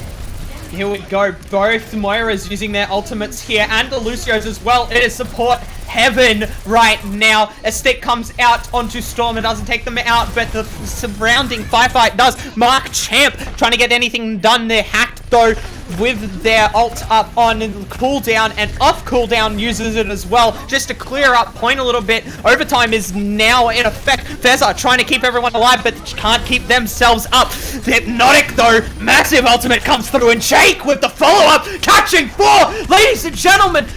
Oh, it's a big clutch play from Jake, but is it going to be enough? X takes down Pablo. Burke is the last one on point. Family First is 2v1. Here we go. Team kill comes out through, and Young Money losing point. Are they going to be able to touch? I was about to start my praise of Mark Champ and how phenomenal of a fight they had in the Diva, but it was Jake who stole the show. Kills with that Reaper ult, that should not be happening. But everybody was such at low resources at the end of the fight on the point, allowed that Reaper ult to come through. That could be a map-winning ultimate. Ooh, Burke with another huge ult coming through as well. Olam does take down Jake, the carry from last fight. Overdose takes down Burke there. This is now a point fight, ladies and gentlemen, but it is looking like Young Money are outnumbering Family First by a long shot. It is just now up to Storm to be delaying this point for as long as they can. Out of mech and out of time. Jake is at the back point, but are they going to be able to find it? Yes, they are. Jake immediately taken out, 99 to 99. This could be anyone's game, but it is looking further and further in You've got it, man. I forgot the word. Young Money, they've just taken it home, though. That is all that matters at the end of the day. Good rounds through the chat. And Damn, that was a good fight. Yeah, what a great way to start off this series. Really sets the expectations high. Hypnotic getting at the play of the game here. Oh, this is the fight where the double amplification matrix was out, and this is where the Odo's Pirate was playing Tony Hawk Pro Skater. Really nice compliment. So I didn't gloss over it in my analysis of that a bit earlier on, but while everybody was grouped up there, it was also the Meteor Strike that came in very large and got a whole lot done. Oh, Slayer looking spooky. You look like the cover of like a Radiohead album or something. I don't know, dude. Someone screenshot that, used it as an album cover. I just want 1% liberty. Alright? Yeah, you're gonna sell that like cake. Yeah, I'll put it up on... Oh, I got the right hand. Let's go. I'll put it up on my wall behind me with all my other album covers. I'll take me off screen. Nice one, mate. Hey, yeah, no. I like, there's some good albums in the back there. I like them. Yeah, cheers, man. I put a lot of work into it. But Kids See Ghosts, but what's the top one? That's Saturation 2 by Brockhampton. Oh, I thought it was familiar, but I just couldn't put my finger on it. And anyway, continuing on through this, we have our second map of Hybrid up, and it is Hollywood. No Kings Row again? Man, I wouldn't mind seeing some Kings Row, but it does make a lot of sense for Hollywood. Family first going in that direction. I think it is a much more tracer-friendly map than Kings Row is. So Hollywood being able to accommodate Jake's tracer is probably a huge part of the game plan there. It's also a lot more Wrecking Ball friendly. I'm pretty sure that is where Odost wants to be. Storm on that Diva as well could maybe find a bit more value out of punishing the high grounds all the way around. Yeah, look, Hollywood definitely gonna be the pick there, but look, I am gonna miss seeing Kings Row, but hey, look, Kings Row outdated, Hollywood in. Hollywood is gonna be the name of the game. It also could be Hypnotic playing the Pharah here, particularly on point A defense. I imagine Hypnotic could pull that pick out and found a fair bit of value out of it. They wanted to play it on Li Zhang earlier on. They had some modest success with it, but they were unable to convert that into a full round victory. So hopefully we'll get to see it this time around if you are a Family First fan. Also, very quickly, this team has been around for like 5 months, nearly half a year. And they are named after the Dom Toretto Family First meme. I didn't think that meme was that old. It's making me feel like an old boomer over here. And is it actually that? The problem, yeah, I think it is. The problem is we've been inside this long. True. I think that's the problem. I haven't been indoors, so I can't say that is my reason. I think I'm just stupid. But for you can use the indoors excuse, and I'll give you that. Either way, man, look, it was a good one. It was a good one. It happens. Yeah, and good meme. And also, yeah, broadcaster right. I don't breathe, I cast. Yeah, who needs breathing? Breathing's for the weak. It's just an option, really. Yeah, no, it's an optional add-on, you know. I can just stop breathing and I'm fine, you know. I just like feel like I need to breathe. I'll go and then keep casting. Yes, Slayer unlocked it in the Life DLC. He loves those like in-game purchases, you know. It's really his thing. The defensive composition, though, I'm a big fan of it. It's very standard. It's nothing out of the ordinary, but it is efficient. Jake on the Ash will be able to exploit a whole lot of high ground and have some really nice sight lines. They'll just have to make sure that they are safe from the dive of Burke and Nong, because that's what it looks like they are going for here. So, they will have to be careful of that dive, but they are far enough back that they should be okay. I'm more curious about the positioning of Odo's Pirate. They aren't choosing to take any high ground. Instead, it looks like they'll be contesting the point right off the bat, which in theory could work, but it also offers a whole lot less protection for the rest of their team. Yeah, it's a good angle now that they're seeing it. It does put a lot of pressure onto Young Money there. Already 2 deaths coming out. Olam and Clap both getting absolutely ruined through that. Pancakes, again, wow, okay. That's a team kill.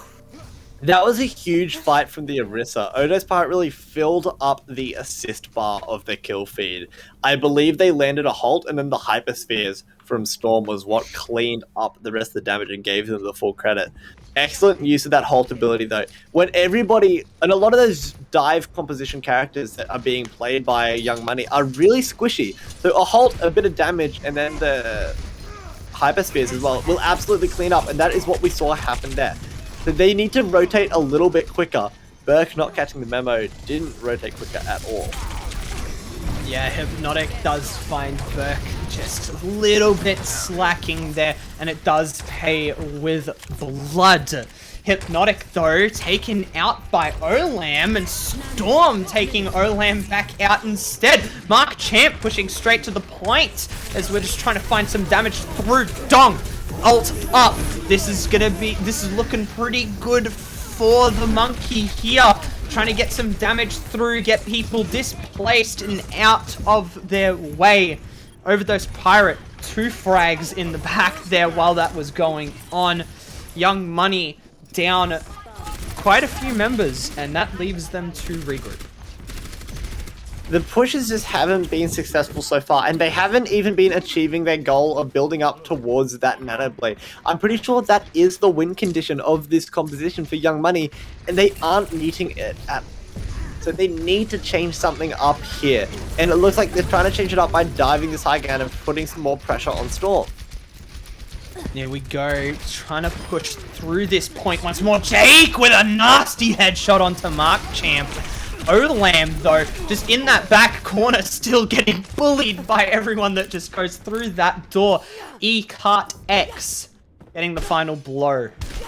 You said Olam was in that back corner, but if you really think about it, they had every right to be there. They were on their side of the choke, but the defense has just been so aggressive and no hesitation at all at going far forward and getting these picks.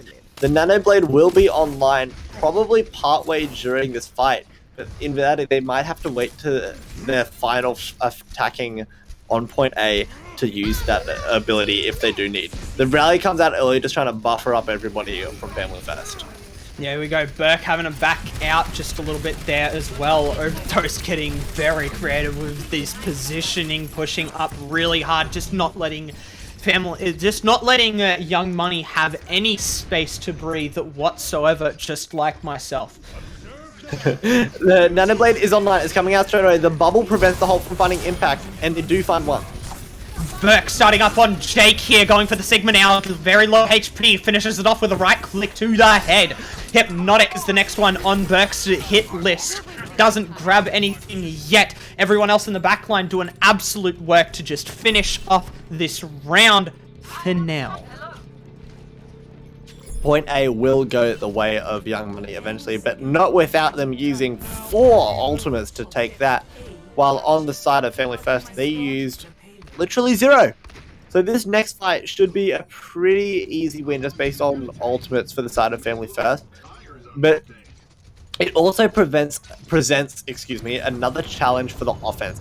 This high ground is much harder to dive than that on point A, and if they really struggled there, by God, they're going to struggle here.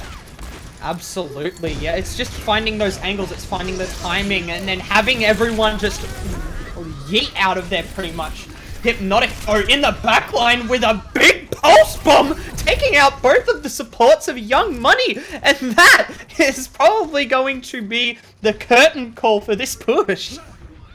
Yeah, the Halt Pulse Bomb, again, Family First really utilizing the Halt ability to achieve maximum value. Hypnotic for the second time being taken out by the headshot of Olam.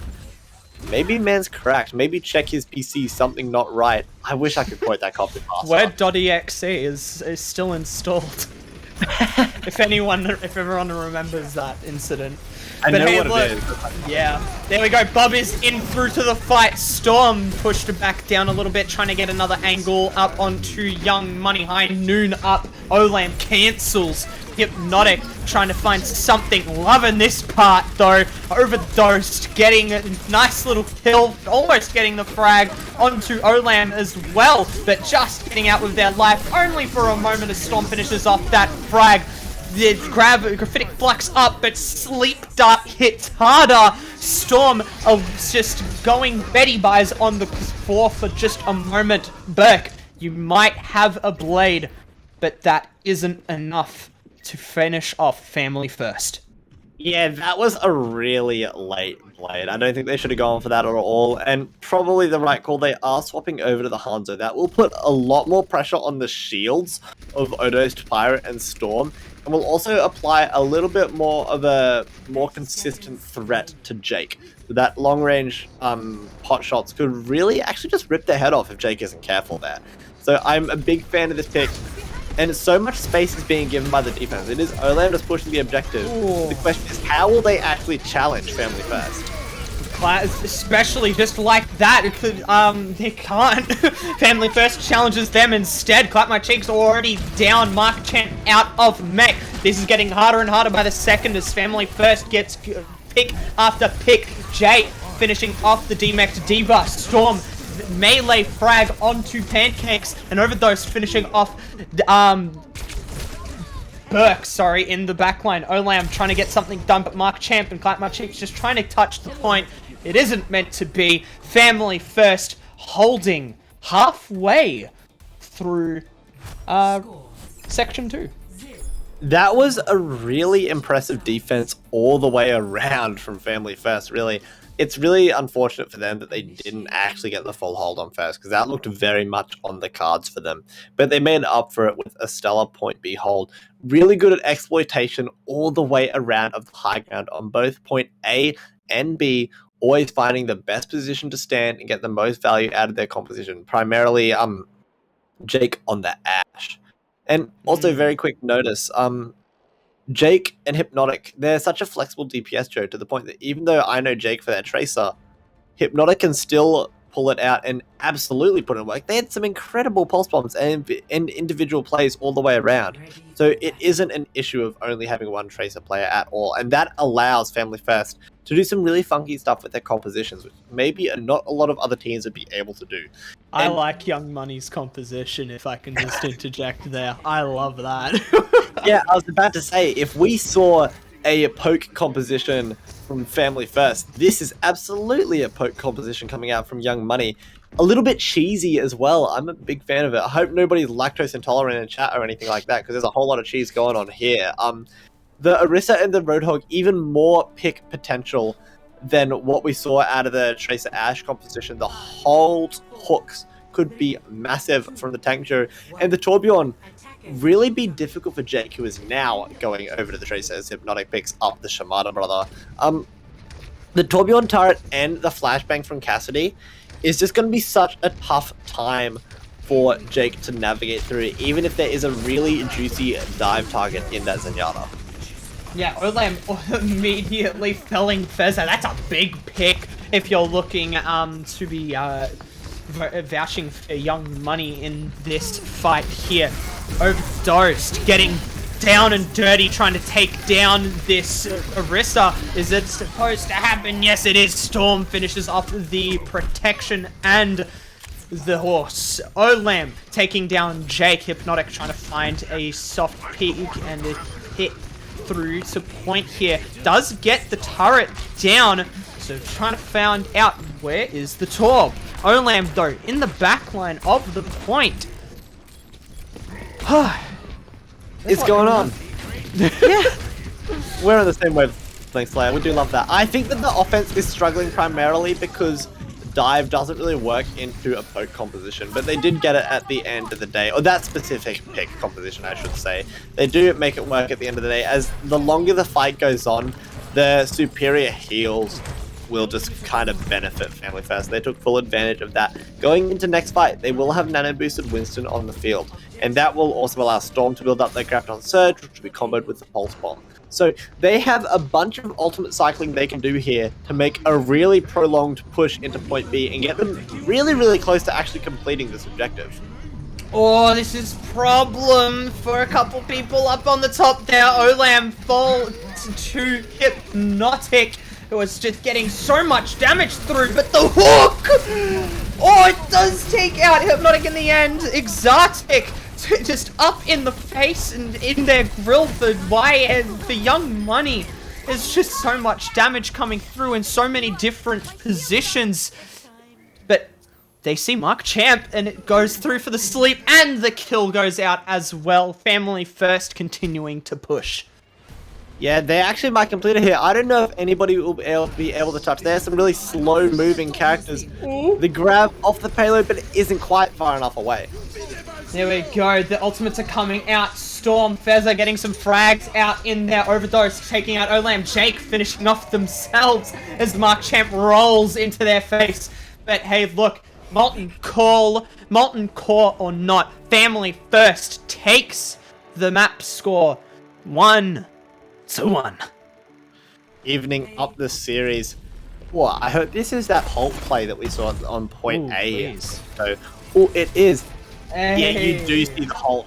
So much damage going through. Brutal stuff. Catching them in this enclosed space where the Sigma's hyperspheres will hit everyone. It's really difficult to miss those shots if the Sigma there of Storm. So great stuff all the way around from them. But also very quickly, Point B was so much more successful for Family First than it was for Young Money because they did such a better job of taking the high ground off of the defense. It wasn't actually your conventional pick that did it. It was actually Hypnotic on the Hanzo using that Dragon Strike to force everybody off the high ground. The Immortality Field was used up there. The whole Hog was up there from the defense as well to just try and keep everybody alive. But eventually it was just too much. And after that high ground was taken, the offense could take it for themselves. It was a really hurried last fight that didn't have much significance at all. And that one play from the Hanzo and that ability to take that high ground is what made Hollywood Point B so comfortable for Family First. Yeah, and it was just a very clean fight to really be in.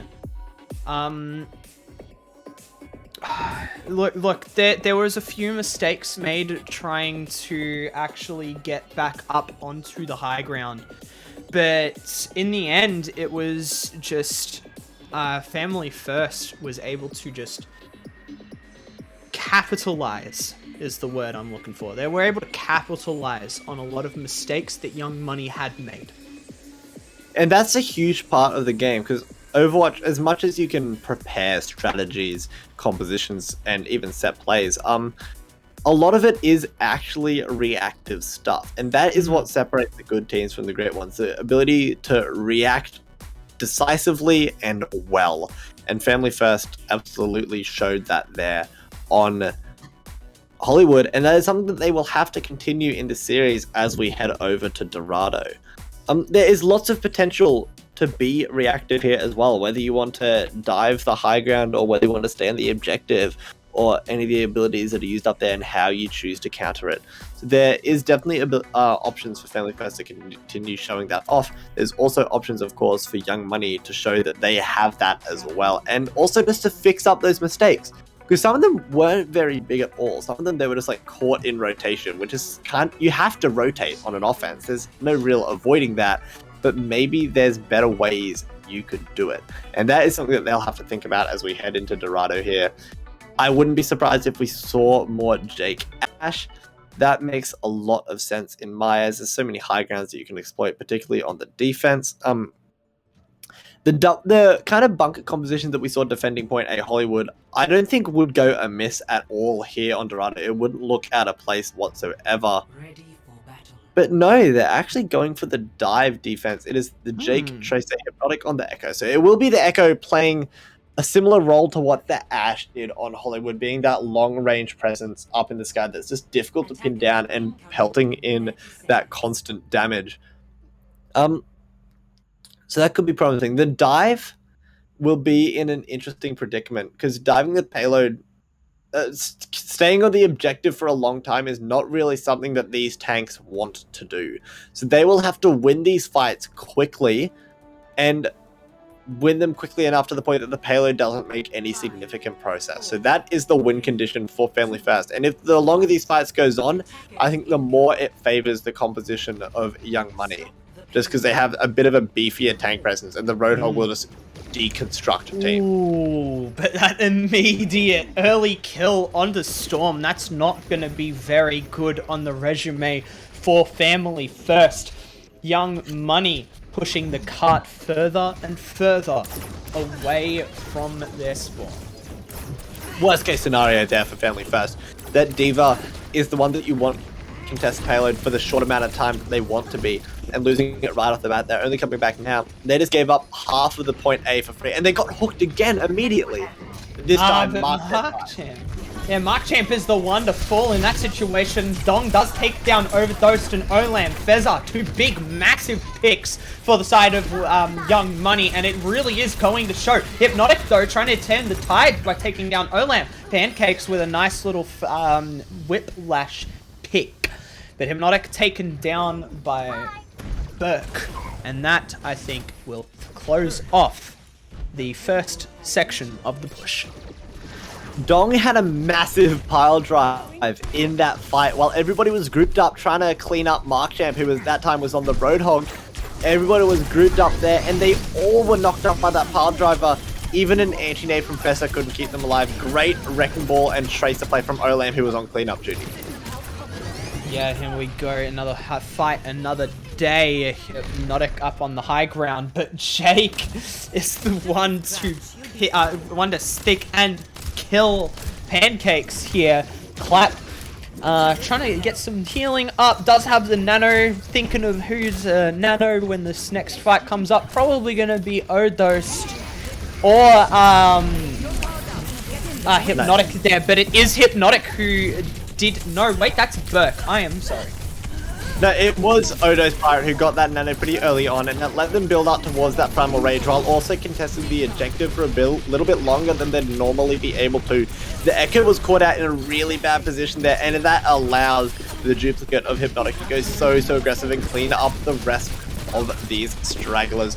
Primal Rage is eventually forced from Odo's Pirate, but I think that's pretty insignificant at the end of the day. They'll be able to get it back up rather quickly. Really nice fight all the way around from Family First. They dove onto the objective, and they were only on there as long as they needed to. Their dive, everybody was peeling back so that the fight was actually off the objective, and then they could really fight for a long time without having to worry about that objective pushing. But they do have to worry about it now, because it is Olam on the Tracer that's putting in that pressure on the payload. Yeah, on this high ground, ladies and gentlemen, but here we go. A bit of a backline upset here. This is Dong taken down after a sleep, a stun, a big burst of damage that went through.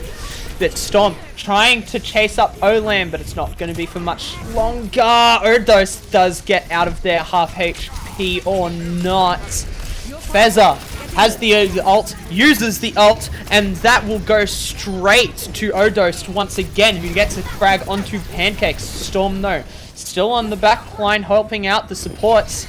Don't need it for this one.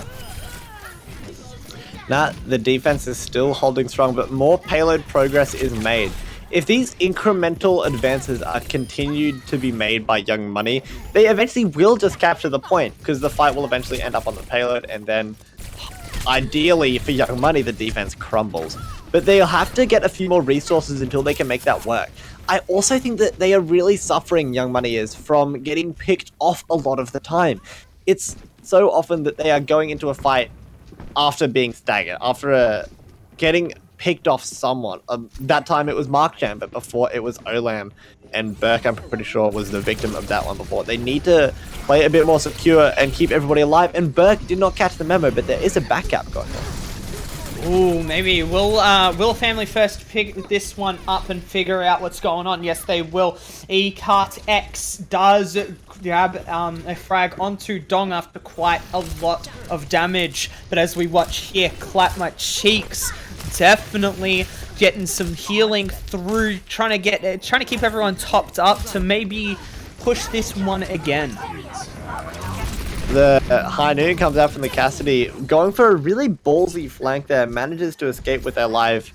Dong is just a little bit late to the party contesting that. But this could actually be a really cool approach for Young Money, because now they have the high ground. But no, Jake shuts it down. Oh, Jake showing what is up. Another stick, another kill. But Burke on the long angle, trying to get some frags out, trying to get some damage through. Doesn't really stick. This could be a bad fight for Family First. I think this is a really good opportunity for Young Money that they have to capitalize upon. They have the nano boosted Winston of Dong. Burke will also be able to copy Overdose Pyro and go themselves. That is 2 Winstons doing a lot of damage on the supports, ideally. So Fezza and Ecarts are about to have a really difficult fight coming up if this plan is executed well from Young Money. They also have the Diva Bomb to engage and zone some people into the right place where their cleave damage from this will do maximum damage. So if they execute this well, it should go well. Here we go. Both of the Winstons are nanoed during this time. But here we go. Burke, the first ult difference of this fight. Just quickly followed up by Markchamp's bomb. Doesn't catch anyone, but the displacement of the team is all that really matters. Storm with landing their own bomb. Again, no kills to call for it, but the displacement and the stall is what is really coming through to shine. Pancakes using that ulti to get through, push in, get some frags. Fezza does get clap and cheeks, but Dong, Ecart X, that's a nice pick as well. Overtime is now in effect. Family First, this is yours to lose. Young Money, half health, quite a lot of players here, but both of the supports are up. Family First, need to be able to touch this. Yes, it does get through. Jake does touch and continues forward. High Noon is out, and that is on Hypnotic, trying to get an angle under something. Draws, does touch Dong out of place there. Fezza and Jake doing lots of damage. Markchamp out of mech once again. Nerf this, but nerf that. The overtime clock runs faster than you can, and round 1 is completed. As a color caster, I often get to talk a lot about strategy, and that's obviously my job, so it's very, very cool. But that fight, it kind of just devolved into a death match, and Jake on the Tracer was the superior head clicker in that one. A great job on the Tracer of cleaning everybody up, and that is the kind of environment where Tracer kind of thrives in. So, really great work from Jake, getting that cleanup and getting a really successful defense fully converted there. Just at the back end of point B is where the payload was halted for Young Money. And that is now obviously the target for Family First. How do they choose to approach it is the question. Dive, definitely still on the cards. I think that is the right call. Point A and B, there's so much high ground. I talk about it all the time, but the dive exploits that, and that's what they need to do. It adds up. Defense, going for a composition kind of similar to what they were doing, but the big difference being Olam going off the Tracer onto the Ashe. So even more long-range pressure, perhaps anticipating the echo from Hypnotic that will be online for this next fight. I'm a big fan of the Ashe. They can put themselves on different high grounds, land the shots that they need to, get the picks. It also puts the supports on a lot of pressure while keeping themselves safe, because they have the safety of being so far away from their opposition. But they will have to watch out. If the tanks of Odo's Pirate and Storm can close that distance, the Ashe will be in a bit of a predicament. Yeah, and here we go. The first tussles with the damage here. There's a better word for it, but I'll stick with that one. Jake in the back line with everyone else, just trying to push themselves forth. Young Money backing up into their safe little corner. Family First, though. Odost is the first one to fall this round up. Olam very low, but Storm watching here. We're just backing up. Young Money doing so much damage so quickly, getting a couple of kills down. But keep in mind, ladies and gentlemen, Family First, they only need to get it 3/4 of the way through the map. You mentioned earlier on in this series, Slayer, about how good Family First was on capitalizing on mistakes. And that time, it was Young Money who did that. Overdose Pirate went in way too deep and on their own, and they were immediately capitalized upon. Great improvements coming out from Young Money.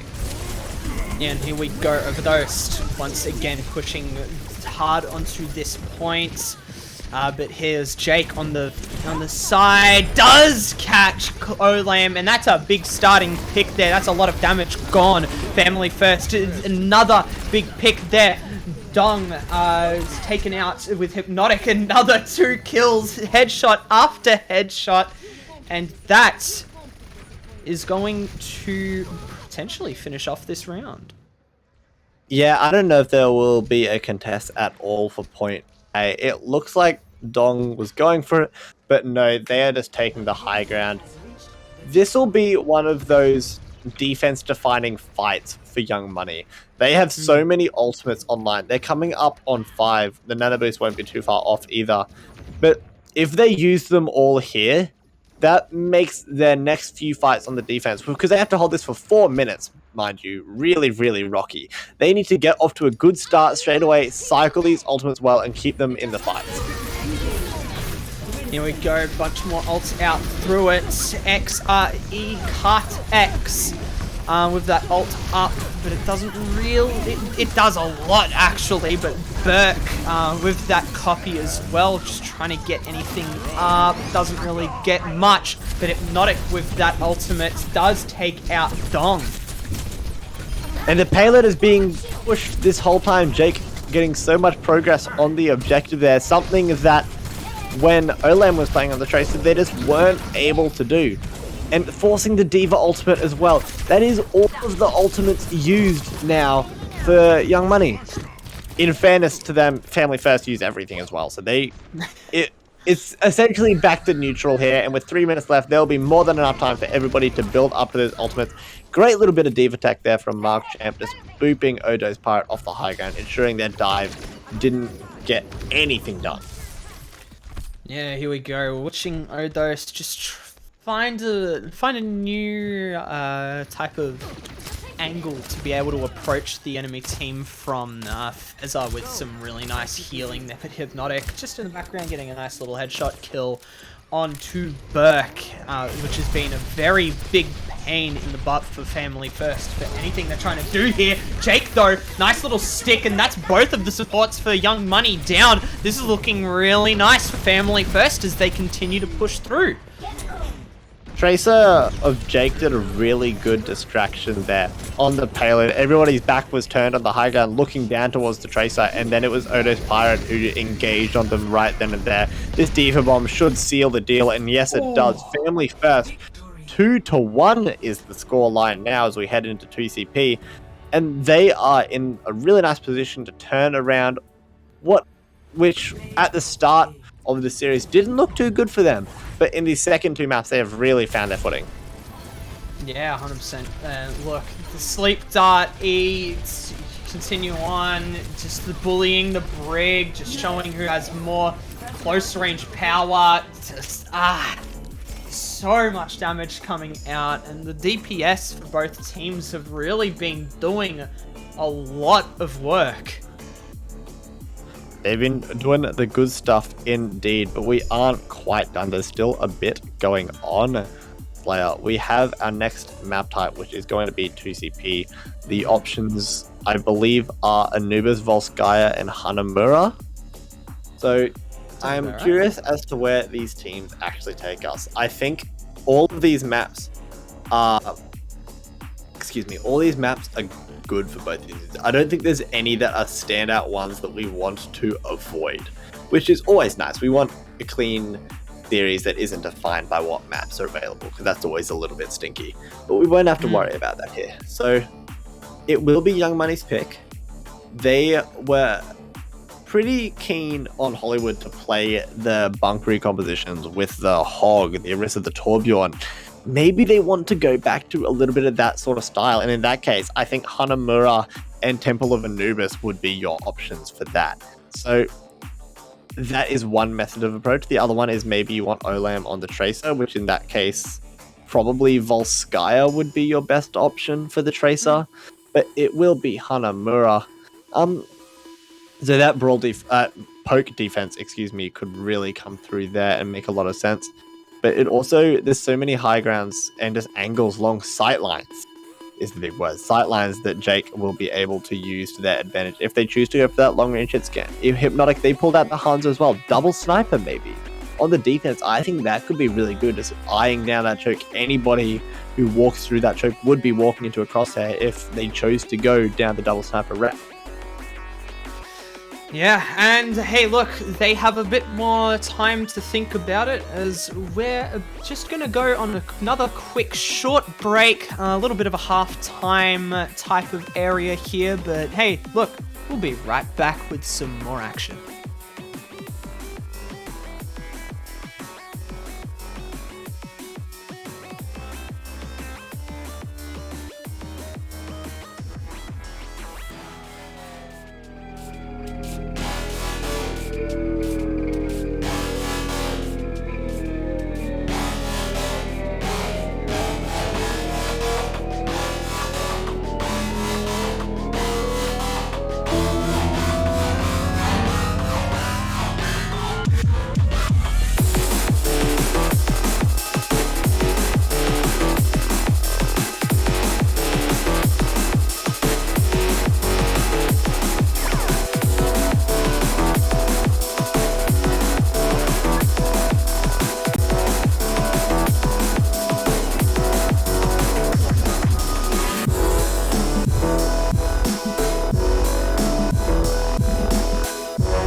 We are back, the tail end of this series between Family First and Young Money.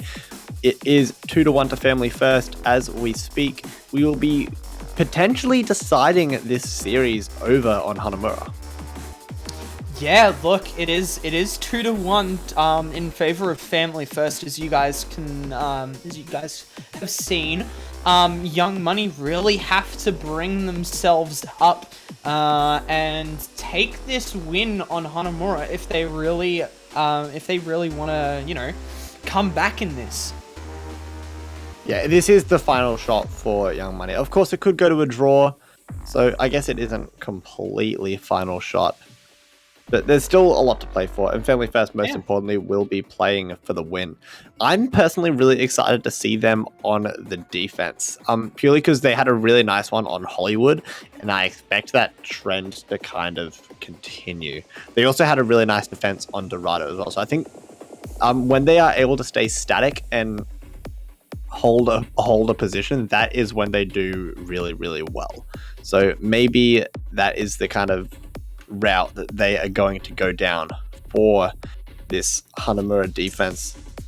But we'll have to wait a little bit until we do fully see Hanamura's doing things. So there's a lot going on the cards. We also still holding the choke, obviously. We could see a Brawl composition with a Mei.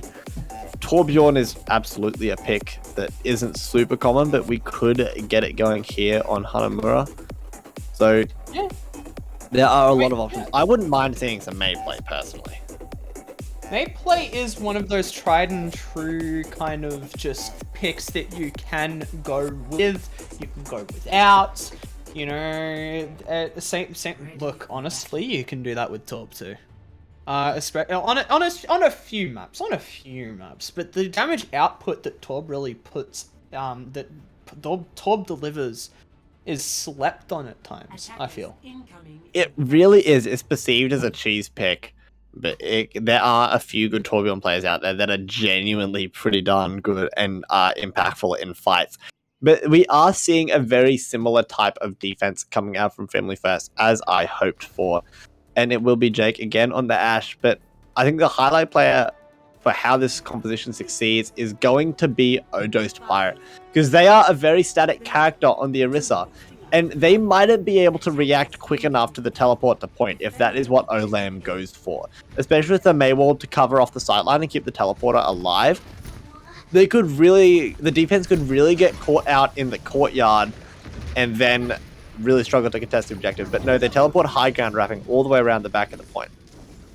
Yeah, it's a very safe teleport position. You can't really destroy it unless there are people already up on the high ground. And even then, most of the time, you're going to have them back up. But here we go. The first big push comes through. And it is face-to-face. Family First versus Young Money coming through. Odos taking out the Immort for Flatnight Cheeks. One tick is given to Young Money. Family First and Young Money still very much alive and well during these fights, but not for long. Dong takes a bunch of punishment out through there, but Pancakes gets the first frag onto Hypnotic. Storm taking him out back onto Olab. Dong, though, a very quick ultimate came out, was used and seen, definitely. The Family First still trying to get any more that they can chew through, but Feza and Ecart X doing so much work. The support's getting 3 frags there and holding off Young Money. The supports did a lot of work indeed, but I think you glossed over Odosed Pirate in that fight. Every single halt they used found value. The first one was isolating the Reinhardt. Everybody was speed boosting in. Everybody but the Reinhardt got halted back, and that was a really big opportunity to pick off the Rein that wasn't quite capitalized upon, but had potential. There were so many other times where they were halted up to take the dynamite. Symmetra shield going out. Oh, so much damage so quickly coming out. Young Money once again being held in a couple of ults here from Family First. Jake in the corner with a big burly German man. This doesn't end well for Jake. Hypnotic though, a nice little pick out, a nice little ult to follow. The boot off straight away, and Young Money is left to recontest once again. That might be one of the picks on our bingo card. The Echo killing the person that they copied. Hypnotic we had that first game. Yeah.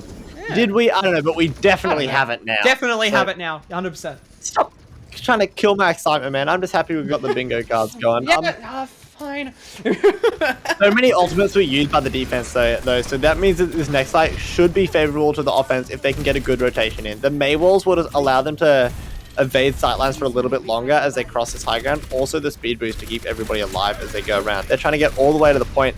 Markchamp eating up the halt, which could have been devastating to their offense. There we go. Odos holding on to that. Bongo for not for much longer. There we go. The damage amplification comes through. Donk, a nice little shatter coming through, and that is a lot of death for Family First. Young Money just doing what they do best, and that is getting team kills. That worked really, really well for the offense. They have the luxury of 4 minutes to go for an objective, so they have all the time in the world to build up all those ultimates and then just use them all at once. It mightn't be the most time-efficient method, but if you play your cards right, it will almost guarantee you 2 points. So really well done, but this bomb could be big. Oh, the bomb might be big, but Hypnotic is bigger. That is 3 frags up for Hypnotic already. And look, hey, Young Money got a team kill. Family First just missed out on it. But hey, look, close enough for me. Yeah, we'll take it. I love the aggression from E-Cards as well, just trying to get that extra little bit of ultimate charge whenever they can, firing off those volleys, hoping to find a stray Cassidy or Lucio Baptiste even along their way. This defense on the high ground might be really difficult to crack, because going down this choke, we saw how good Storm was at firing the hyperspheres down the choke on Hollywood. This situation isn't too dissimilar at all, so expect to see similar stuff. They could also get caught by a lot of the Doomfist crowd control all at once. So going top right, I think it's a really ballsy call. Maybe they should consider going main next time. Yeah, maybe hitting that high ground once again. Jake just on that off angle doing so much damage to people they're not expecting from Odos. Frag in the midst there. Storm finishing up and cleaning up as team kill comes through once again. I don't think top right is the play for the offense here. I really think that they should try and go main, purely because the composition of the defense really wants to stay on the high ground and stay grouped up a singular position. By going main and forcing the objective, they're forcing the defense to change up their ideal position. I think that could be a really successful method for them. They have the Lucio to speed boost quickly to point as well, but again, they're trying top right, and again, they're failing. Ah, here we go. It's that safety. It's that known. Just trying to get through with something that they like know how to do, and it's just not helping. Family First, they've just got such a strong hand on this point, on this choke hold. Sorry, and Young Money, like, you know the definition of insanity. Yeah, doing the same thing and expecting something different to happen, right? And that's exactly what's going on at the moment. In fairness to them, it could be a very similar situation to point A, where they're just going to use all their ultimates at once and win. And finally, we're getting a little bit of a change up. Really interesting pathing. You don't see this every day of the week. They're going unders. So all the way through. And that's actually really smart, because there's so much time where the people on the high ground can't actually see them, but the gravitic flux is big. Graphitic flux is big, but this alt dump may end up being bigger. Look, it's just all up to what each team can do with this, with their alt. Young Money, I think, for as much as they have tried this, I don't think it's working out for them very well. No, and that is because Family First did a wonderful job of rotating everybody on their team from that high ground to the long catwalk that overlooks completely parallel to the objective. Everybody was over there, free range firing onto the point, really exploiting the rotation and always fighting the sightlines onto the opposition. Great stuff from Family First. Yeah, we're trying to get some last second touches here from Young Money. Overtime comes through and a tick is up. Family First, you need to get more than a tick now to finish this one off. But is it going to be the full 3?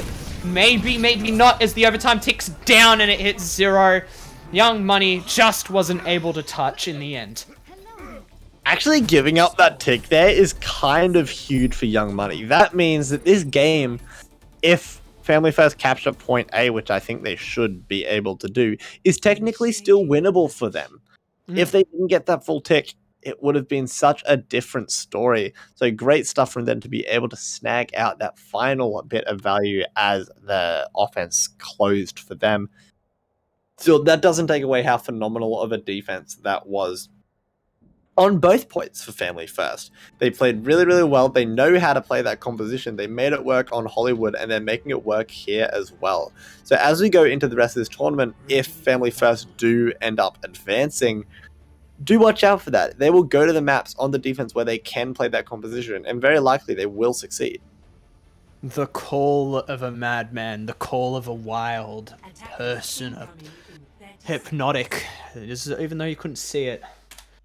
Doomfist OCE has arrived, and that puts a shiver down my spine.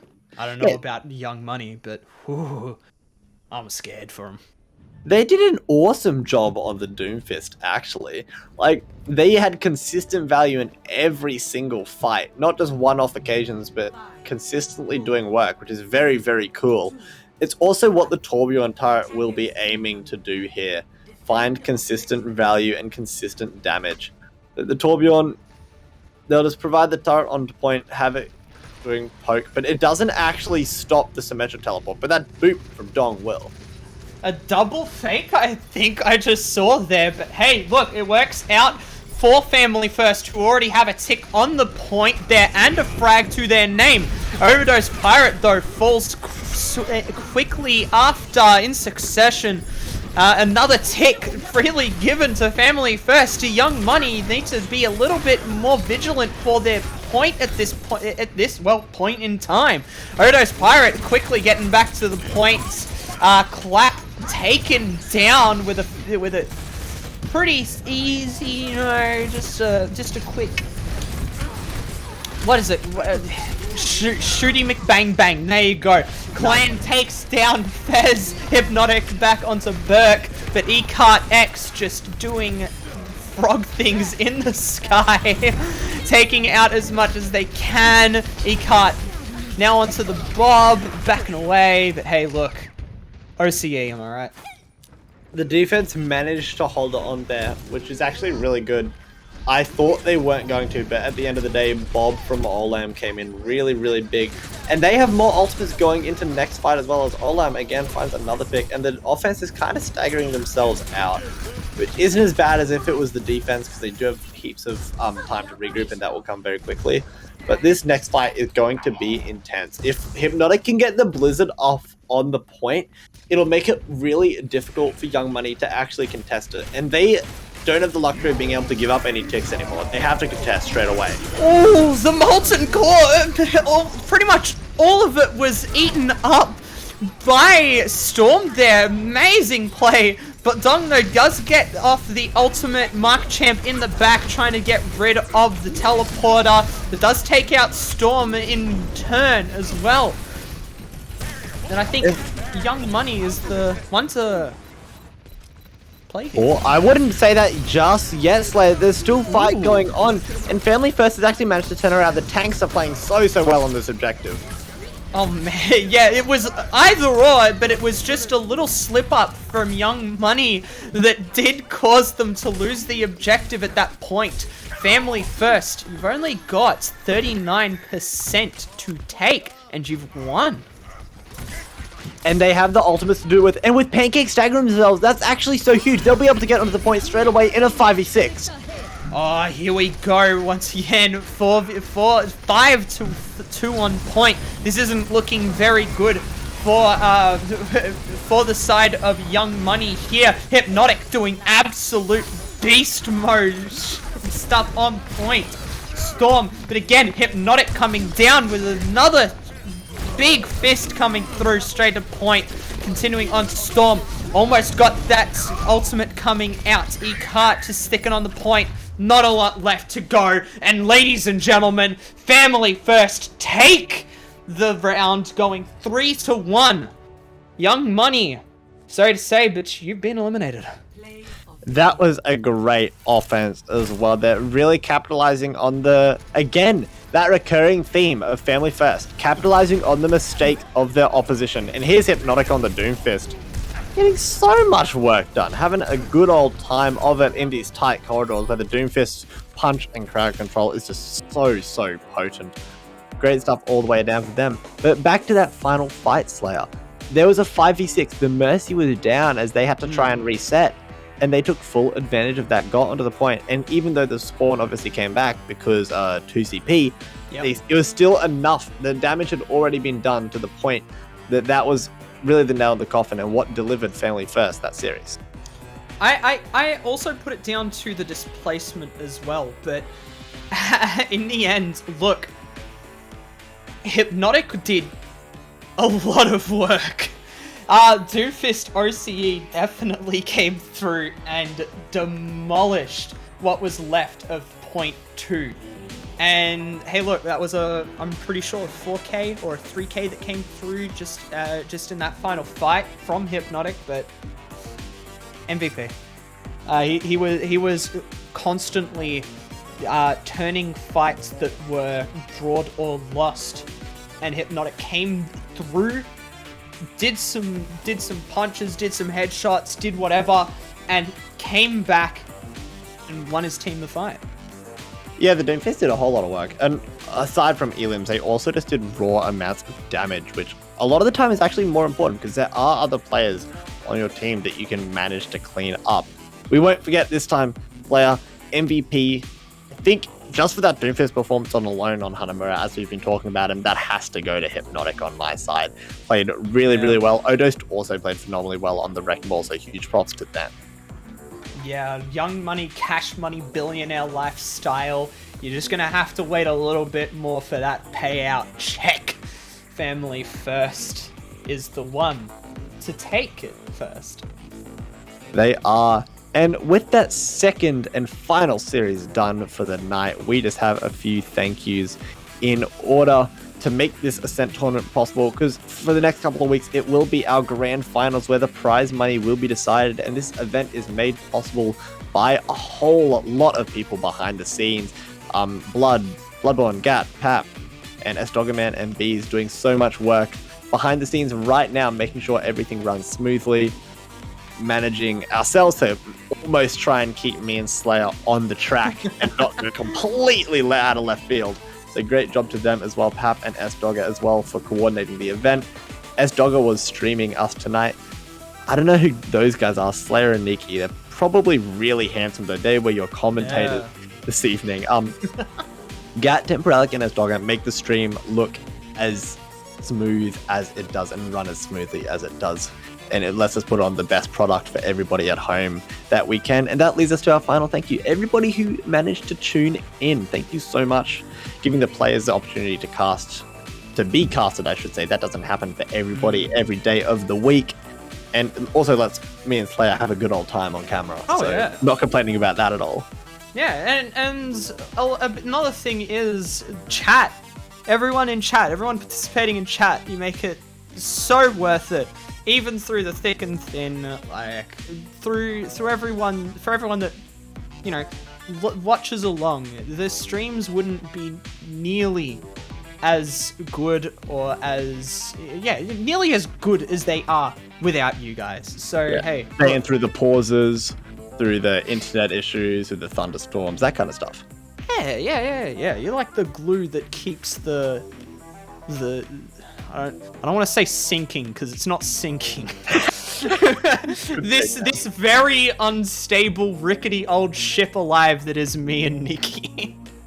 Yeah, and on that note, I think as we do finally go underwater and drown into the abyss, we will leave you all on that note. Thank you so much for watching Ascent Season 5. Keep your eye out on the AO Esports and Koala's Esports socials to find out when our next games will be and which probably very handsome people will be casting them. I have been Nikki. With me tonight has been Slayer, and thank you so much for watching Ascent. We'll see you in the next one. See you guys.